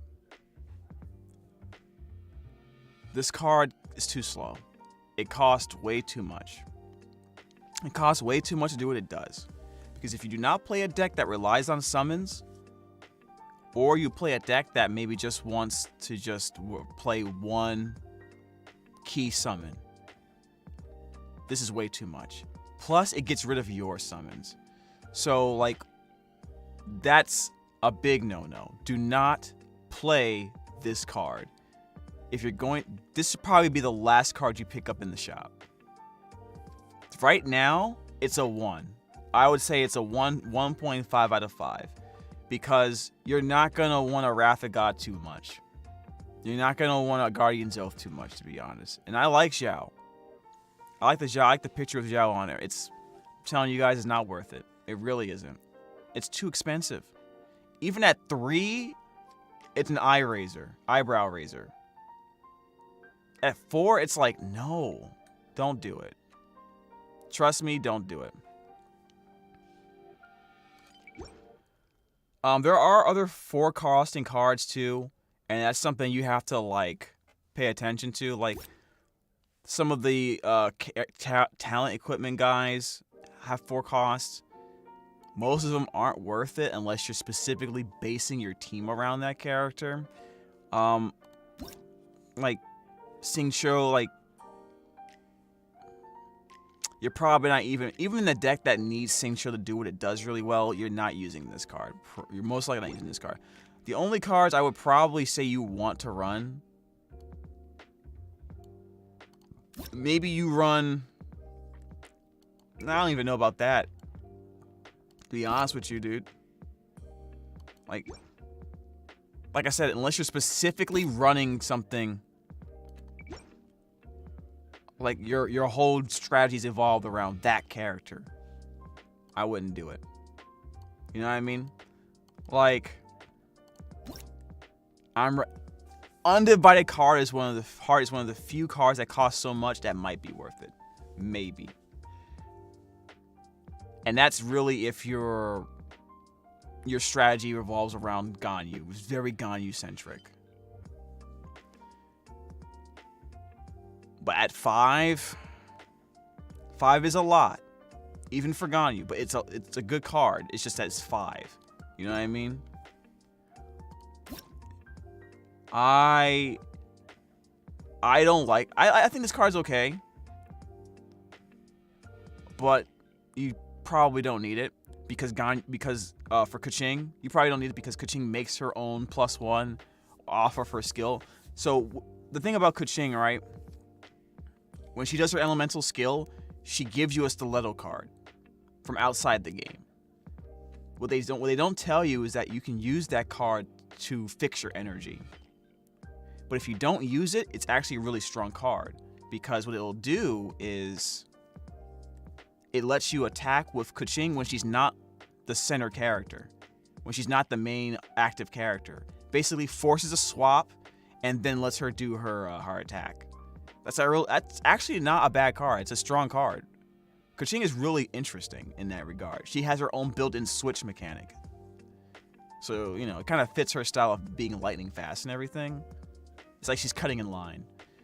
In that regard, you don't need this because most of the time, she's not the main focal point. But if she is for your team, then consider something like Thundering Penance. Like literally all those cards are like, hey, this character is like the main focal point of my team. I'm going to go ahead and use this card and try it out. Definitely go try it out. Why not? You don't have to pay for it. You beat the character, you just get the card. So try them out and see what you think. So I'm not going to really give, like if I was to rate them, it's like probably like a 3 for the vast majority of them, 3 to 4. But since you don't have to spend coins to get them, and I almost don't care to rate them. Just try them out and see which ones you like the best. I constantly experiment. I'm trying to experiment with the official one now. But yeah, that's about it. I think there are other cards, of course, that we haven't really gone into, but we have to go to the card shop for that. But basically, like, you don't have, like, those cards I mentioned that are like 0s and 1s, the 5s and the 4 in terms of the rating. Definitely pick those up first, starting with the lowest cost ones. Then build yourself up from 1 to 2, and you'll see that you'll get a good deck early. And you'll beat teams, the NPCs, some of them are really hard. You'll beat some of them before you should be able to because your deck construction is stronger with considering the resources you have. Like, so, I mean, I definitely beat somebody that I wasn't supposed to beat because there's a little bit of strategy mixed with some pretty high value cards. And maybe a little bit of luck too, but, you know, that's always involved in a card game like this. All right, so, when I'm gonna go check my pizza. When I get back, let me know which of these 3 teams, this team, that team, which would you like to see play first. I'll try to do a play-by-play while I'm playing, and we'll see. You know, obviously I'll probably make some mistakes, but we'll try to go through what happens. Okay.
I got I'm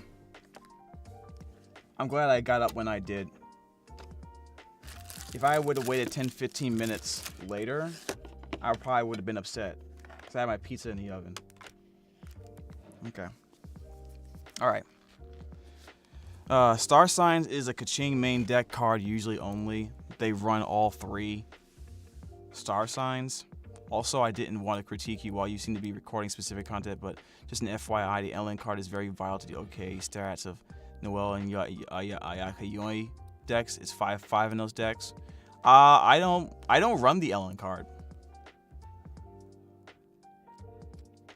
You can, and this is why I'm saying if a card is a 3, and like it could be like a 5-star, it could be like a 5 out of 5 in like a certain deck, but like not everyone's gonna play that deck, so that's why it's like certain decks are gonna be like, okay, I want it, but like maybe just one specific card. You know what I mean? It depends. Because the idea is to lower the cost of normal so much that they can abuse the damage up. Exactly, right? Yeah. Ellen's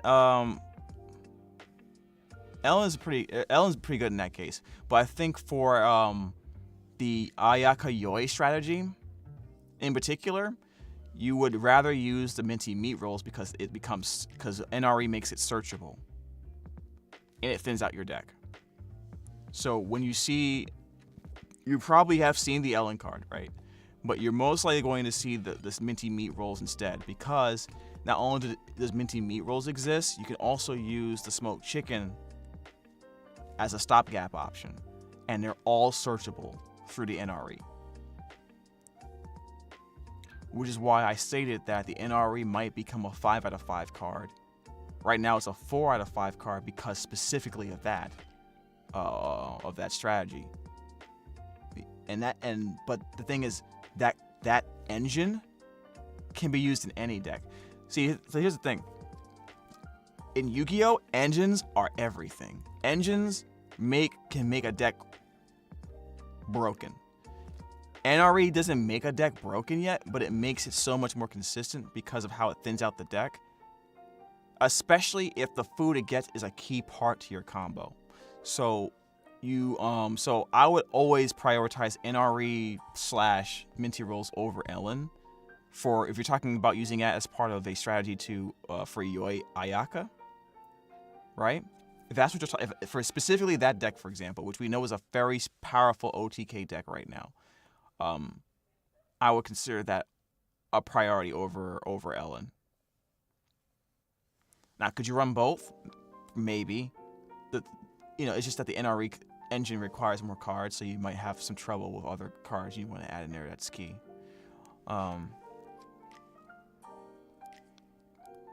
But we can, like, here's the thing. Like, no one should listen to this list or this video and be like, hey, I have to do it like this. Because here's the thing. Number one, you're gonna get all these cards anyway. All of them. You're gonna get all of them. The only reason I'm rating them for you is so you don't get all the 5-cost cards, for example. I'm just throwing a number out there. So you don't get all the 5-cost cards your first 2 days of the game, and then you can't make a decent deck, and you're wondering why you're getting pummeled by Timmy. Like, you know what I mean? Like, we don't want that, okay? We don't want Timmy to have his revenge, okay? You need to keep Timmy in his place, you know? All right, but seriously, I'll even look at her again. Look at Ellen real quick.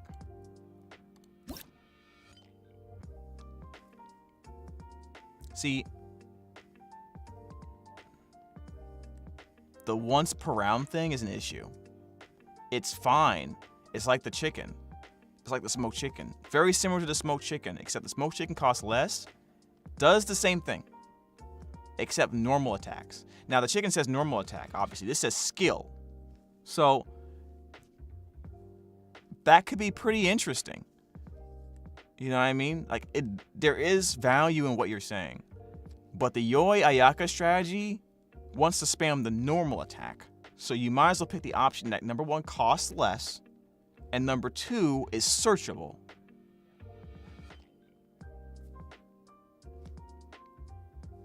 Is there a card that lets you search for Ellen? support cards. If there was a card that lets you like draw support cards, then support cards like Ellen might become more valuable because you can get them easier, especially if they're going to be used for a character in the future that comes out whose skill is like a super integral part of their strategy and they want to spam that as much as possible. Right? Right now, the majority of the skills we want to use is either to activate a 2-cost burst, a 2-energy burst, or just to play a summon, right? So, like, I mean, I can see some value in it, but not over. Like, you're arguing the deck would be better in a Yoi deck. I know you mentioned the Noel deck, which actually I'm gonna look at a Noel deck with you guys in a minute. But I would say nay to that. I would pick the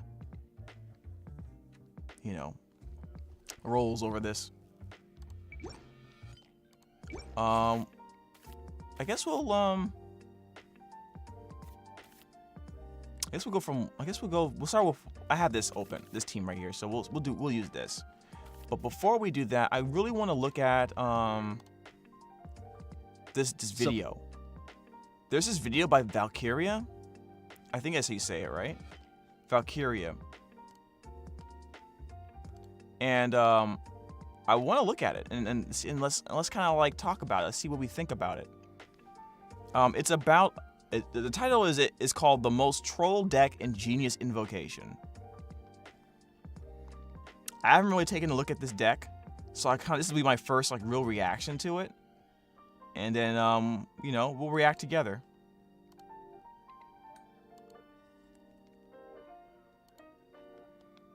I'm also liking Chongyun more in Ayaka Stratsun from what I've seen. Yeah, there are variations of the Ayaka teams where they're running Chongyun. Being able to have his nuke as a backup is nice.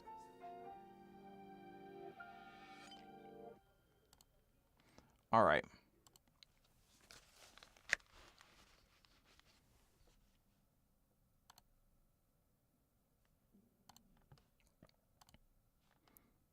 How's the pizza? The pizza's right here, baby. The pizza is right here, baby. The crust is nice and crispy. Oh.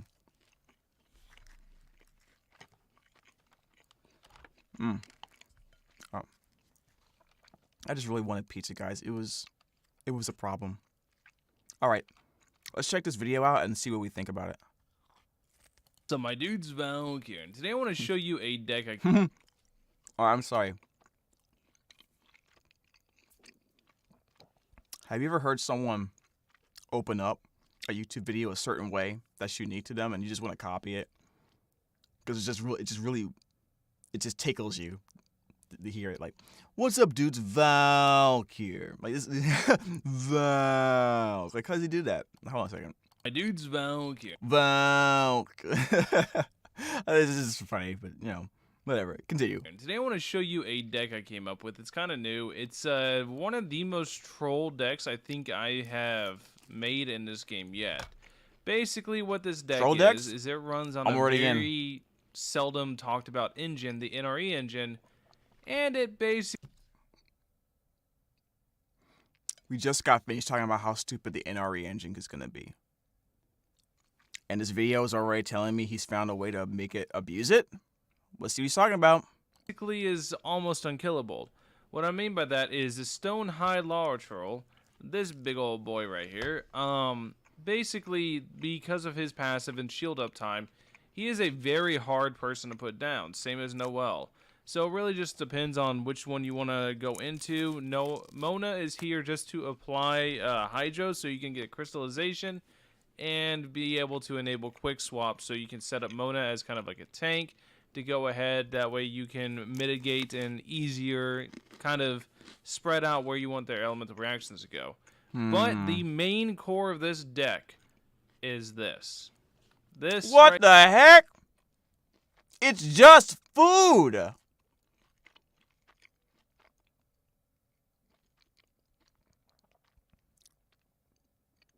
It's just food. Look at that. Almost the whole deck is just food. 2, 4, 6, 8, 10, 12, 14, 16. Count the NRE. That's 18 out of the 30 cards. That's just food.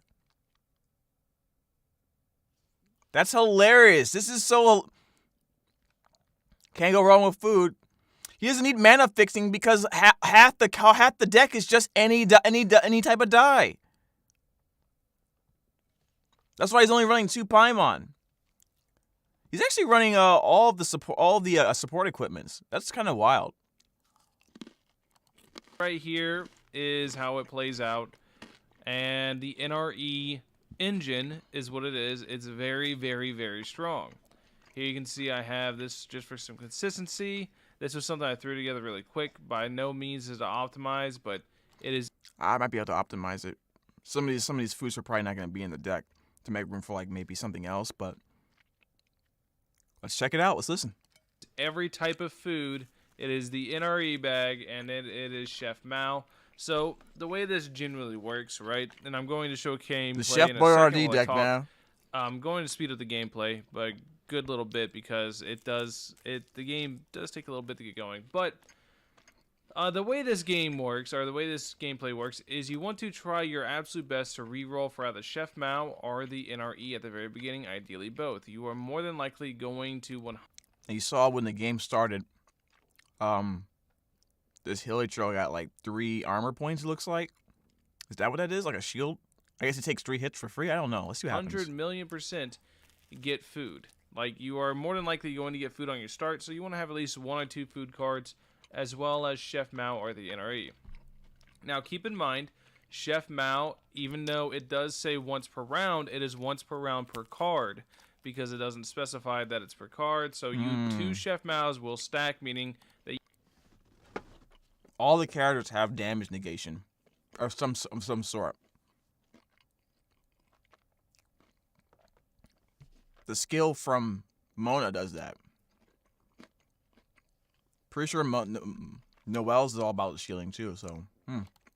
you can get 2 random elemental dice per round extra for paying 1, or paying 2. Basically, it's a 1-for-1. And then the NRE is draw 1 food event card from your deck when you play a food event card. So, also, if you don't have any food cards in your hand at all, but you have an NRE, whenever you play it, will allow you to draw a food event card. Now, what the food does is that basically all of them have different effects. Some of them heal, some of them do elemental burst damage, some of them do some crazy stuff.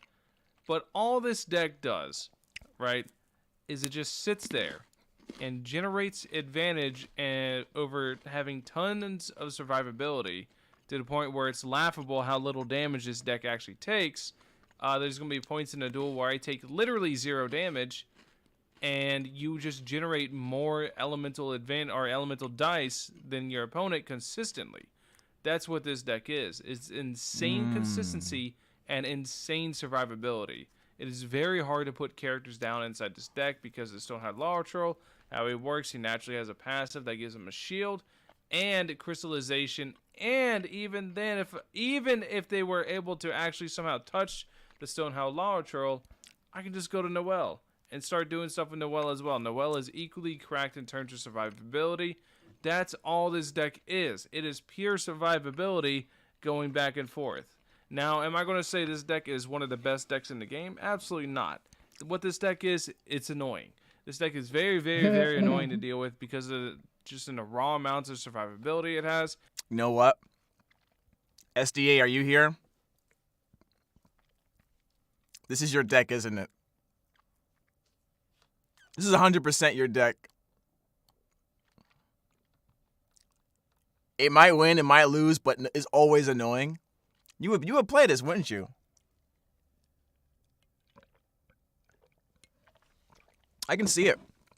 I need to get a Noelle from the store in order to try it out. You're going to make people very upset using this deck.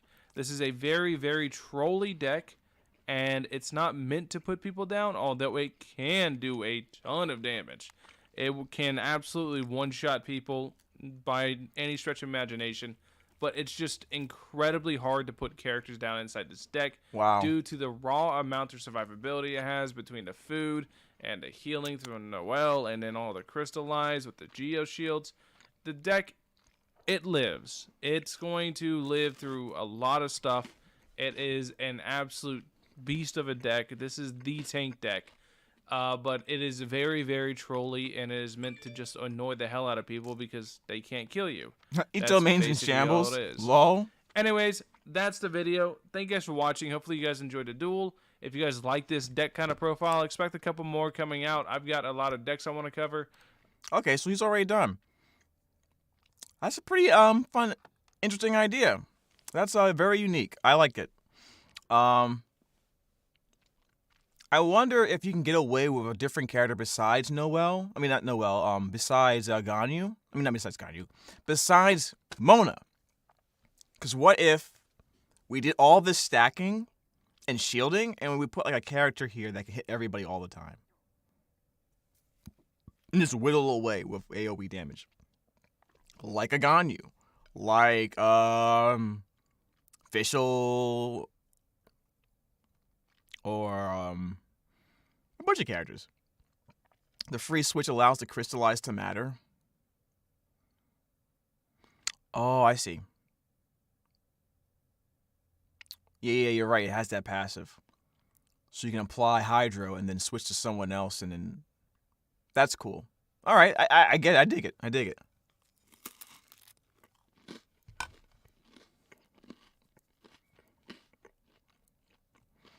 This guy is like, if you set it up right, this guy is like nigh unkillable.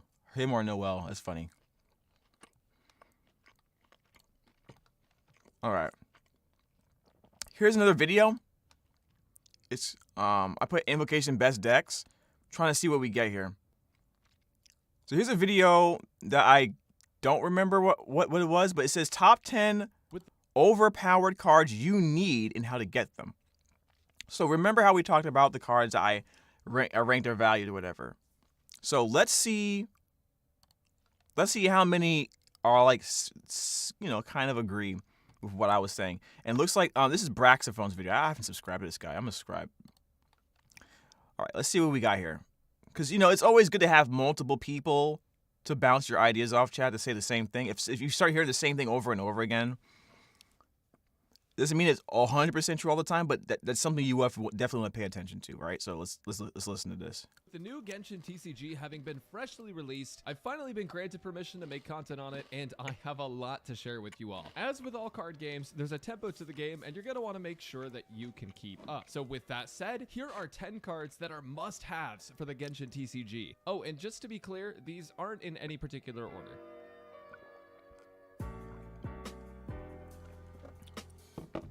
Coming in at number... Sorry. 1 second, chat. Let me go grab some more food and we'll finish the video. I'm sorry. I won't stop the video anymore.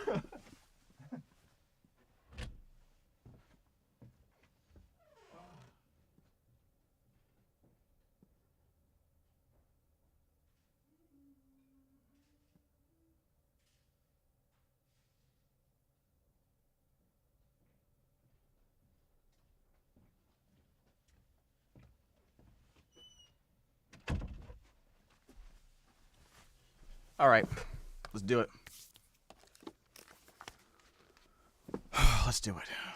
Number 10, we have Strategize. This card costs That's 1 obvious. elemental die That's and allows obvious, you to yeah. draw 2 cards. Now, if this sounds familiar, it's because it exists in basically every card game in some shape or form. In Yu-Gi-Oh, there was a card called Pot of Greed that allowed you to draw 2 cards, and it got banned a long time ago and has been banned since. The reason is that in Yu-Gi-Oh, draw power is insanely strong, and in the Genshin TCG, though it may not be as strong as in some other card games, it's still very important for you to have answers to what your opponent puts in front of you, and also have other avenues to obtain resources and keep moving forward. Strategize allows you to get through the deck quick, has a low cost, and can help you take your deck to the next level. One of these cards is obtained for free during the start of the TCG quest, and you'll get the other one through the store. Brax is a little off meta. What do you mean? Like he's one of those people that say, play whatever you want to play, it doesn't matter? Or you mean like he likes to play teams that aren't the meta of the meta? But he gets media server access so he gets to test things early. Then he probably knows what he's talking about, So far, I mean, he said Pot of Greed, so I'm Pot of Cocoa, so.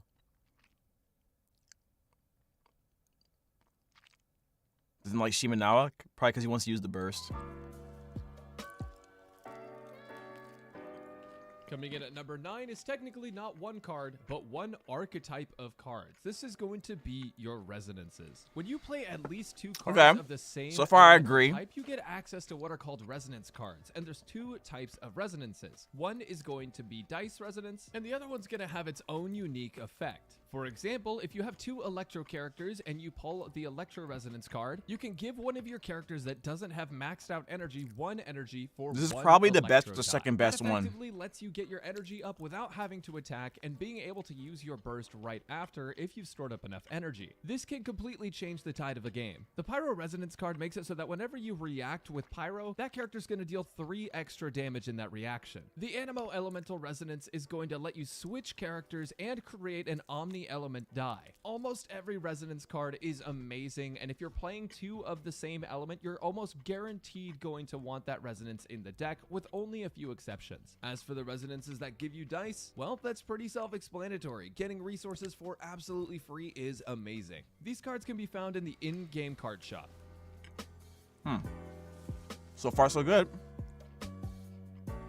In the number 8 spot, we have I Haven't Lost Yet, or the Ito card, if that helps you remember it better. This card has a 0 cost, meaning that can be played for absolutely free. Initially, you might think that this card isn't that great because it requires one of your characters to be defeated to be able to play. However, that's what makes it so good. If a character is defeated, you can create 1 Omni Element die, and your active character is going to gain 1 energy. It's almost a comeback mechanic. Yeah, it's on a comeback own. card. Trust me, you may not play this if you're against NPCs because NPCs don't pack as much of a punch in this game, but if you're playing against other players, it is highly likely and possible that one of your characters will get knocked out. And this single card can give you a resource advantage. I Haven't Lost Yet is only bad when you're winning. And if you're winning, what are you complaining about? Worst case scenario, if you're winning, this just becomes something you can use for elemental tuning. You can get I Haven't Lost Yet once for free and once through the in-game card shop. Okay. So far, so good. In the number 7 It's really spot, good, but he we has it have lower the on his Parametric list. Transformer. This card requires 2 black dice, meaning it can be Transformers! any elements and you can mix and match them. This card effectively is going to give you a ton of resources for just playing the game as normal. If either you or your opponent uses a skill, and that skill deals elemental damage, you gain 1 progress towards its condition. Once you have 3 progress, it disappears and you get 3 different basic elemental dice. This is effectively turning 2 dice into 3. And if played at the right time, you can actually snowball your opponents and keep up the tempo by trading 2 dice for 3 dice on a separate turn. Though you can't choose what kind of dice you get, you do have the option of elemental tuning, and you also have those extra dice to play some other cards as well. Parametric Transformer is an insanely powerful card, and I highly recommend you try to get one. You can get 2 of them through the store.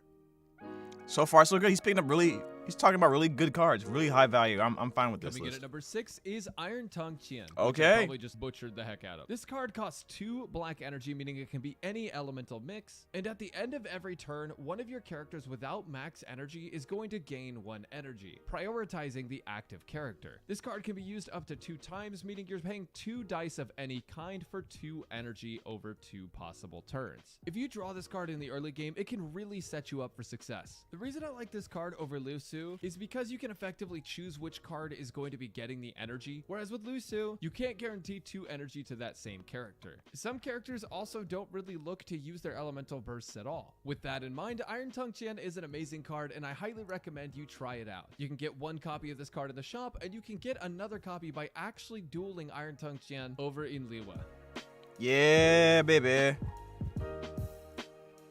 So far, so good. I don't have a problem with this Number 5 list. is one of my favorite cards in the entire game, Paimon. Paimon Yeah, is a 3-cost Paimon. red card, which means that you're gonna have to give up 3 energy of the same type. However, if you just happen to get unlucky and roll 3 of the same type energy that you're not able to use in this turn, that's basically a free card. Paimon gives you a free 2 Omni dice every round for 2 rounds. So you're effectively paying 3 dice for 4 Omni dice. These Omni dice also come in on top of the dice that you already start rolling. It helps you keep up tempo, and more dice is more damage per round. You'll get Paimon once for free and 1 through challenges. Yeah, the Paimon cards are really good. I wouldn't be. In the I number would be 4 shocked if it spot, doesn't say we Paimon have again. Lotus Crisps. Now, in Huh. general, I don't feel that food is particularly busted in this, but Lotus Crisps are insanely good. They So I like Lotus Crisps a lot. Like I said before, I think the value of food will increase depending on, obviously the type of food we get later, but also in terms of how people start using NRE to turbo their deck. Yeah, Paimon cards are really They good. mitigate up to 3 damage on the next hit that you take after using them, which effectively can prevent massive damage, combos, or a one-turn kill. If an enemy has their elemental burst ready and they're trying to one-shot you, they may be more hesitant to use that burst out of fear of you healing up, switching your active character, or more. Lotus Crisps are an amazingly powerful defense mechanism, and I highly recommend you get yourself 2 of those for your deck. They're obtained through the shop.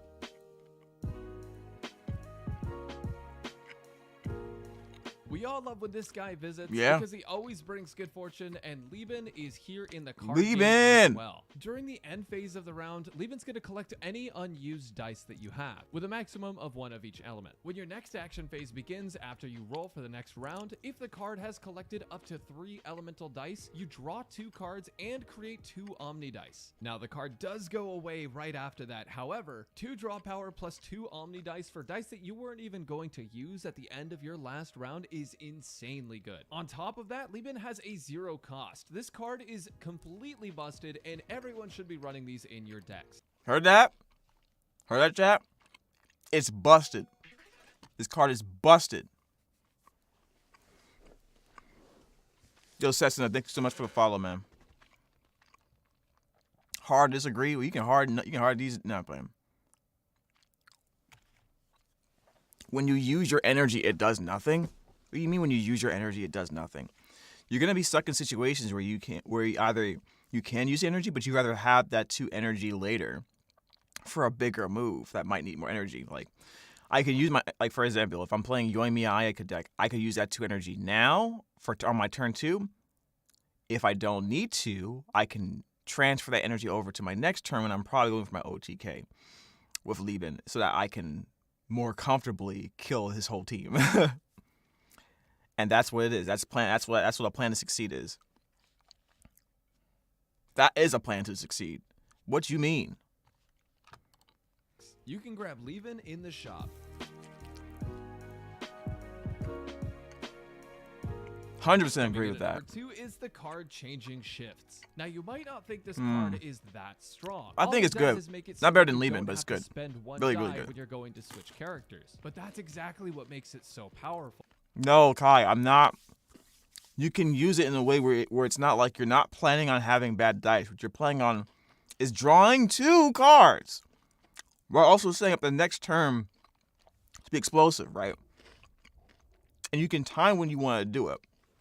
So if turn 3 is when your deck is supposed to reliably go for the gusto, and you have a Lieben ready to go with 1 counter, instead of playing that other card that you probably don't need to play, you can just set up for a +2, and you get the 2 dice back. So you gotta. It's a really good card, man. It's not a bad card. There will be turns where 1 elemental die can be the difference between getting your burst, using your burst, activating certain cards, and more. Dice are an incredibly important resource, and changing shifts allows you to switch your active character for absolutely free with a 0 cost. There's no caveats, it's just a character switch, and it's absolutely amazing. You should grab 1 of these cards for free, and the other one will be in the shop. What does he have number 1 for? Before we get to number 1, here are some honorable mentions, some cards that are still very... I just realized he hasn't mentioned number 1. The first card he mentioned was Strategize. I would have that higher on the list for sure. He didn't mention Timmy at all, which is fine. That's fine with me. He hasn't even mentioned the library. What's number 1? That couldn't make the top 10 list. Liyue Harbor Wharf is an amazing card that gives you 2 cards at the end of each turn for 2 turns in a row. It's extra draw power at the end of each turn, and in a 30-card deck, drawing 2 is pretty strong. It also gives you more power for elemental tuning if you need it. Quick Knit is a card that's going to give you 1 more durability to a summon of your choosing. Now, that doesn't seem like much, but that 1 extra durability could be exactly what you need to cause the next elemental reaction, or deal just enough damage to seal the deal against an opponent. Star Signs is an amazing card that's going to give you 1 energy for the cost of 2 black dice. The main downside of this card, and the reason it didn't make the list, is because it costs 2 dice to get 1 energy when there are cards in the game that will give you the equivalent of 1 for 1. However, it's still great energy in a pinch, and some decks may absolutely need it. Lusu is a card that I mentioned earlier that's going to give you an energy on a character that you switch to up to once per round. It only activates if you don't have any energy on that character, which is the main reason that I didn't put it up in the top 10, but it's still an extremely powerful card. Coming in at number 1 is going to be Send Off. This card can completely nullify. Whoa, that's the number 1 overpowered card? That's wrong. That's wrong. That's objectively wrong. That's objectively wrong. And I'm playing against cards that use summons. I don't even run this card sometimes against people. Like I said, this is like one of those cards that will become more valuable once we get more characters and summons become a lot more prevalent and ridiculous. If like Rhodia is probably the best summoner in the game, right? Or at least top 3, top 2, top 3. Like I don't. If a meta happens where we're spamming Rhodias, then maybe send off. You know what I mean? Send off, right? Maybe. But like right now, like maybe you run 1 in your deck if you're really annoyed about it. But like I can't agree with this. An entire archetype of deck. This should not be over strategized. This should not be over Paimons. This should not be over any of the Paimons. For 2 black dice, you can choose 1 summon on the opposite side of the field and just destroy it. No caveats, no waiting turns, you just immediately destroy a summon on the other side of the field. If you didn't know, a lot of elemental bursts in this game, like Ganyu's burst and Ayaka's burst, count as summons. There's times where people can spend a bunch of energy trying to create a burst, and you can instantly just nullify it with the card Send Off. It can completely change the tide of the game. Yeah, and that's the thing. Like Send Off, like I said, Send Off is, when it hits really good, it's really, really good. It's almost like it could be really, really good or be really, really, really bad in terms of like usefulness. Like against Rhodia, it doesn't matter. You know what I mean? If I Rhodia like level 5, if I put like 3 summons in a short period of time, what's your 1 Send Off gonna do? I guess you take out 1 of them, but like okay, I'll make some more. It's not as big a deal because my summons aren't tied to my burst. That's the problem with Rhodia. Ganyu, I can see getting rid of that. Like Kale, can see that. Burst-based summons are the best target for send-off. But like, that's gonna come and go depending on who you're playing, man. I don't know. The more dice your opponent spends on their summon, the better. I agree that it's a good card. Not number 1. It should not be on number 1 on anyone's list. Better the value of Send Off is. What I think he's doing is he's anticipating a meta where it's going to be hardcore summon spam. Like it's going to like rule the game the way the meta is going to be. If he's basing it off of that, then I can understand why he tested number 1. He made this 7 days ago, so he probably feels differently now. I cannot recommend this card enough. It's amazing. This has been the top 10 cards that you need to get in Genius Invocation TCG. If this video helped you at all, make sure to like down below, consider subscribing to the channel, and leave a comment. If you want to come hang out, make sure to follow the Twitter, come hang out on Twitch. Oh, he's just telling us stuff. Okay. Or join the Discord. Yeah. I would say Ganya and Mona are really good summoners. I wish the Monas would last longer, but Ganyu's is really good. I think Rhodia is top 3 though, for sure. Like any summon that's not tied to a burst is really good to me. You know, because it's not as hard to cast. If someone pops, I can just make another one. I don't know. This is my personal opinion.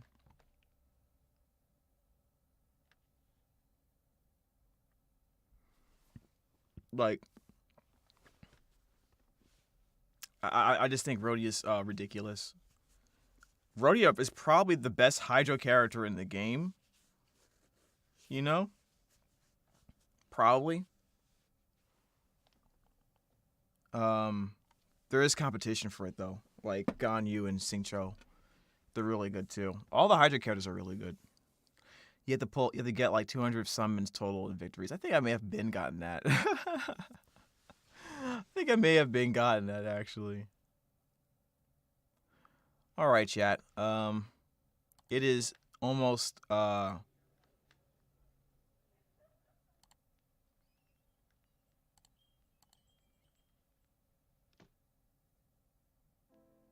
we go. I think it's time for us to get ready to chill because we have D&D soon at 10 o'clock. Alpha Aniki is the channel. Let me see if I can find it. Fraudulent Slip calling Ganyu Hydro. Yeah, Mona and Xingqiu. I thought I said Xingqiu.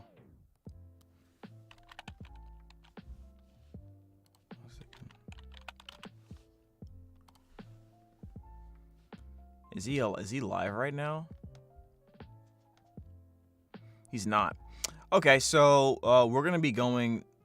That's the next channel you guys want to go to, Alpha Aniki. So because we're gonna be playing D&D there soon. Let's go ahead and give away a battle pass. No, not battle pass. Let's give away a Welkin right now.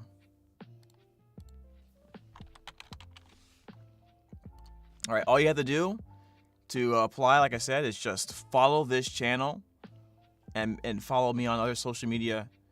You're also gonna have to obviously give me your UID. So let's get that on the way. Setting up. I'm basically gonna do just randomly. I'm gonna use a random number generator, and pick pick someone out of the chat. So let's see what we got here.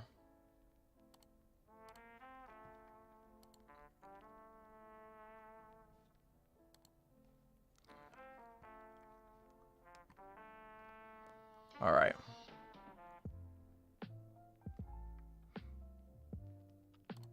All right, so now I have the not battle pass. It's Welkin. We're doing a Welkin. I keep on confusing the two. Man. All right. All right, so our first winner. Is what's the number say again? Okay, 13.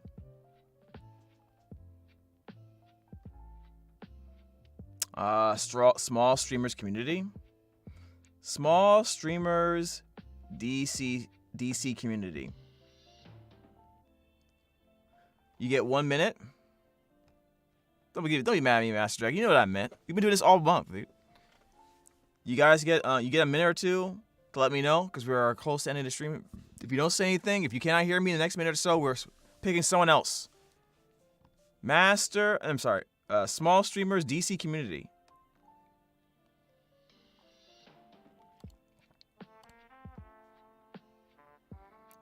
If I don't hear from you in 1 minute, I already got the next name pulled up.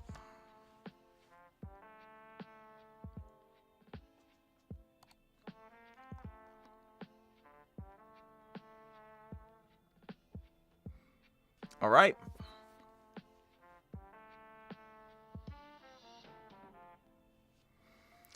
How to join giveaway. What's up, drunk dealers? All you have to do is just follow the channel and exclamation point giveaway actually will tell you. Exclamation point giveaway.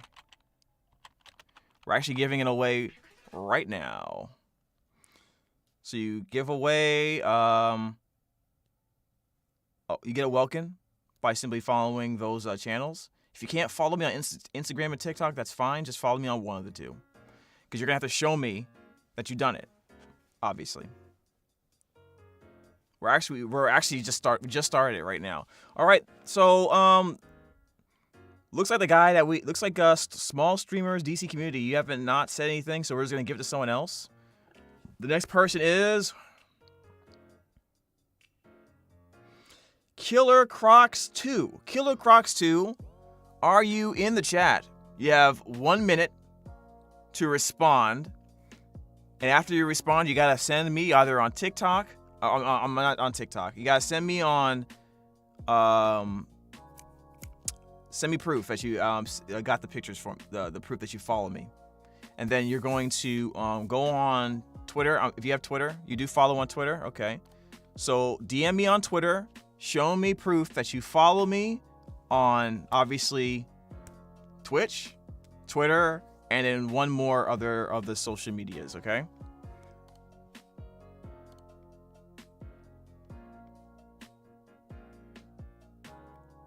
Let's see what we got here. So I'll give you some time to do that. And make sure when you DM me, you're sending me your UID as well as your server. And I'll send that to you via Photoshop tonight. All right, next person. Next person for the giveaway. Let's see what we got here. See, let me refresh this real quick. There we go.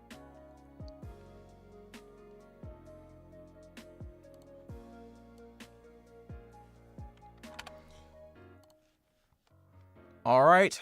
The next person is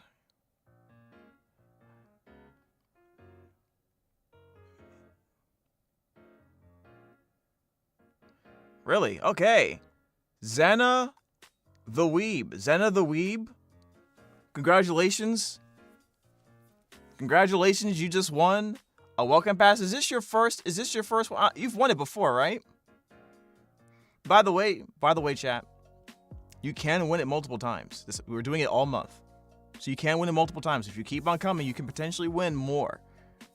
Xena, are you here?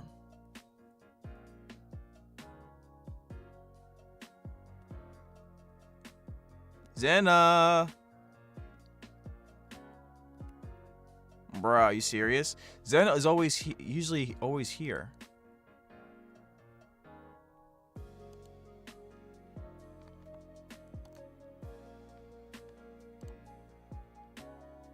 Me again, damn, yes, right.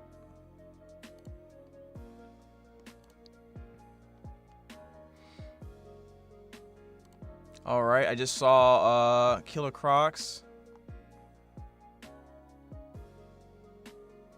All right, thank you so much, Killer Crocs, for showing me that. All right, so make sure you send me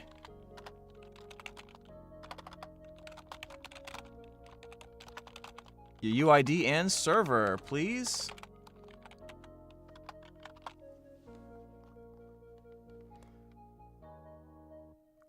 Are you doing only one Welkin giveaway or anything bigger in the future? Yeah, it depends on just how our goals for the channel are, right? Last week was it last week or the week before, chat? Last week we just gave away a $99 top up. And we will do that again someday, but we're just trying to we're spacing it out as certain milestones are hit. We're doing this because it's December, it's Christmas, so yeah, Zen, we'll go ahead and I'm sorry, I always forget I'm not gonna remember your UID and stuff, dude. So can you just send me your UID and your server again, please?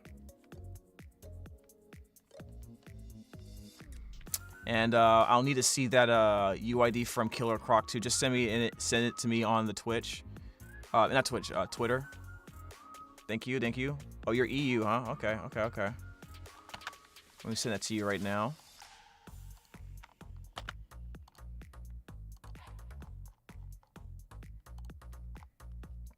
All right, you should receive that shortly. And then Zen, when you get a chance, let me know. But yeah, we're about to end the stream, guys. Follow me over. We're going to be I'm gonna wait for Jonah to start streaming. Or Alpha Aniki, I should say.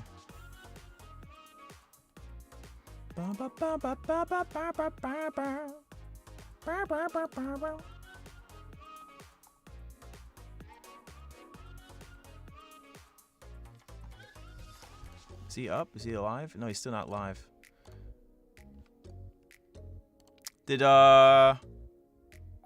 Hey Zen, are you good? Oh yeah, you probably sent it to me on Discord, didn't you?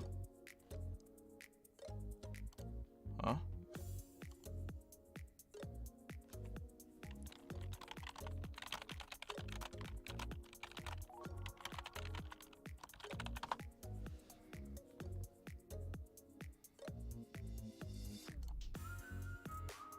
Who is this guy?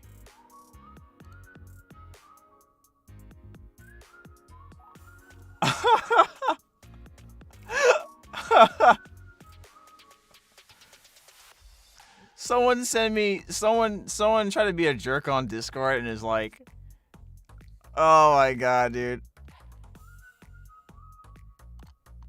Whatever.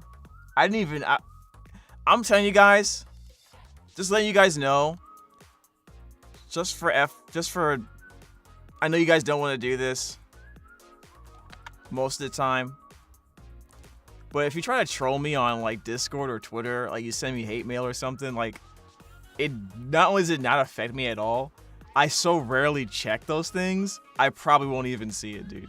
Just letting you guys know. All right, so we said the first one. Congratulations, Killer Crocs. You should have some type of notification soon for that.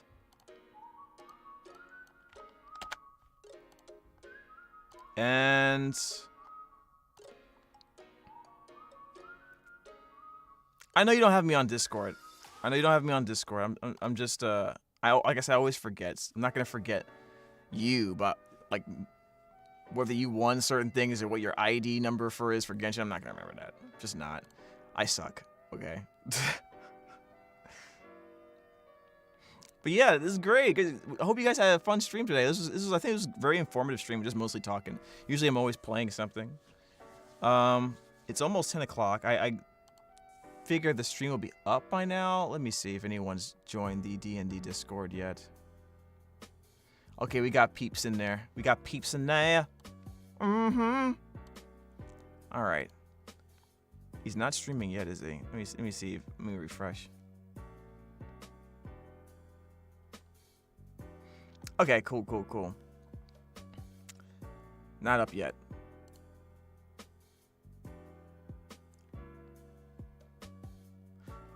Master Dragon. Wait, Zen did not win that many times. Stop hating. Stop it. All right. Zen, Killer Crocs 2, thank you so much. Congratulations. You spend that wisely, okay?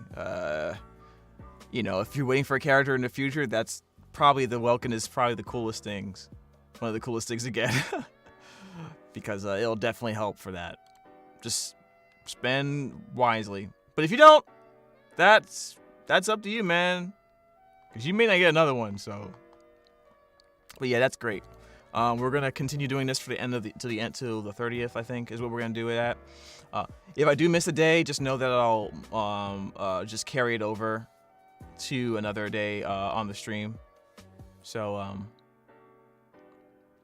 yeah, well, you know what? You're more than welcome to not take it, Zen. You can say no. Are you going to say no to a free Welkin? Guys, like I said, this is a small stream. A lot overall. In retrospect, like we're not like lying to ourselves about this, right? We're a small stream. I'm a small streamer. Not a lot of people are gonna be here at this time, but we've grown a lot. So some of you guys have been here a long time. You know, always showing up, not expecting anything except just chilling with me and entertainment. Like that's just what happens. All right.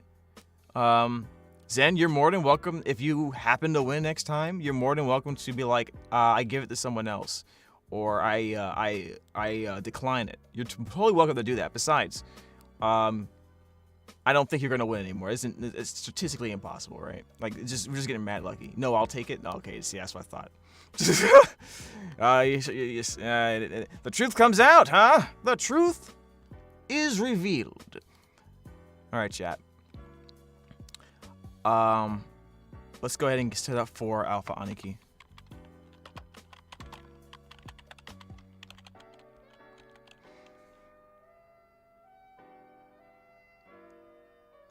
All right.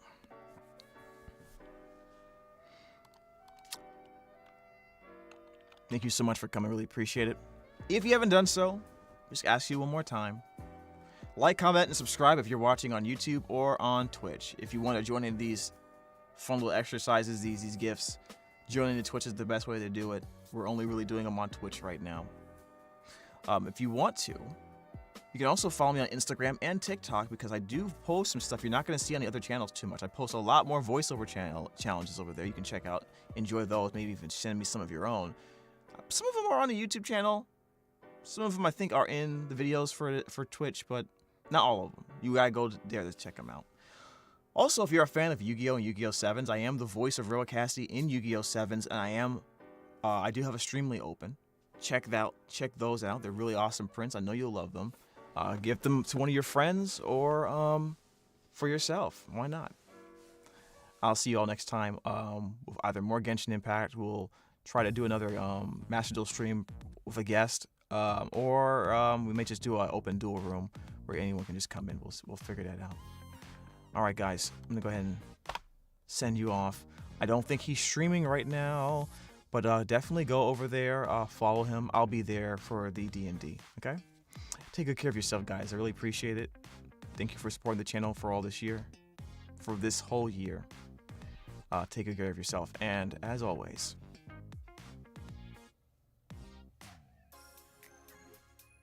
I don't know what that was. Sorry.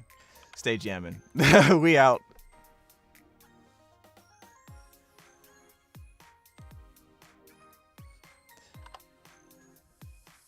Good night. Stop hating, Master Dragon. Stop it.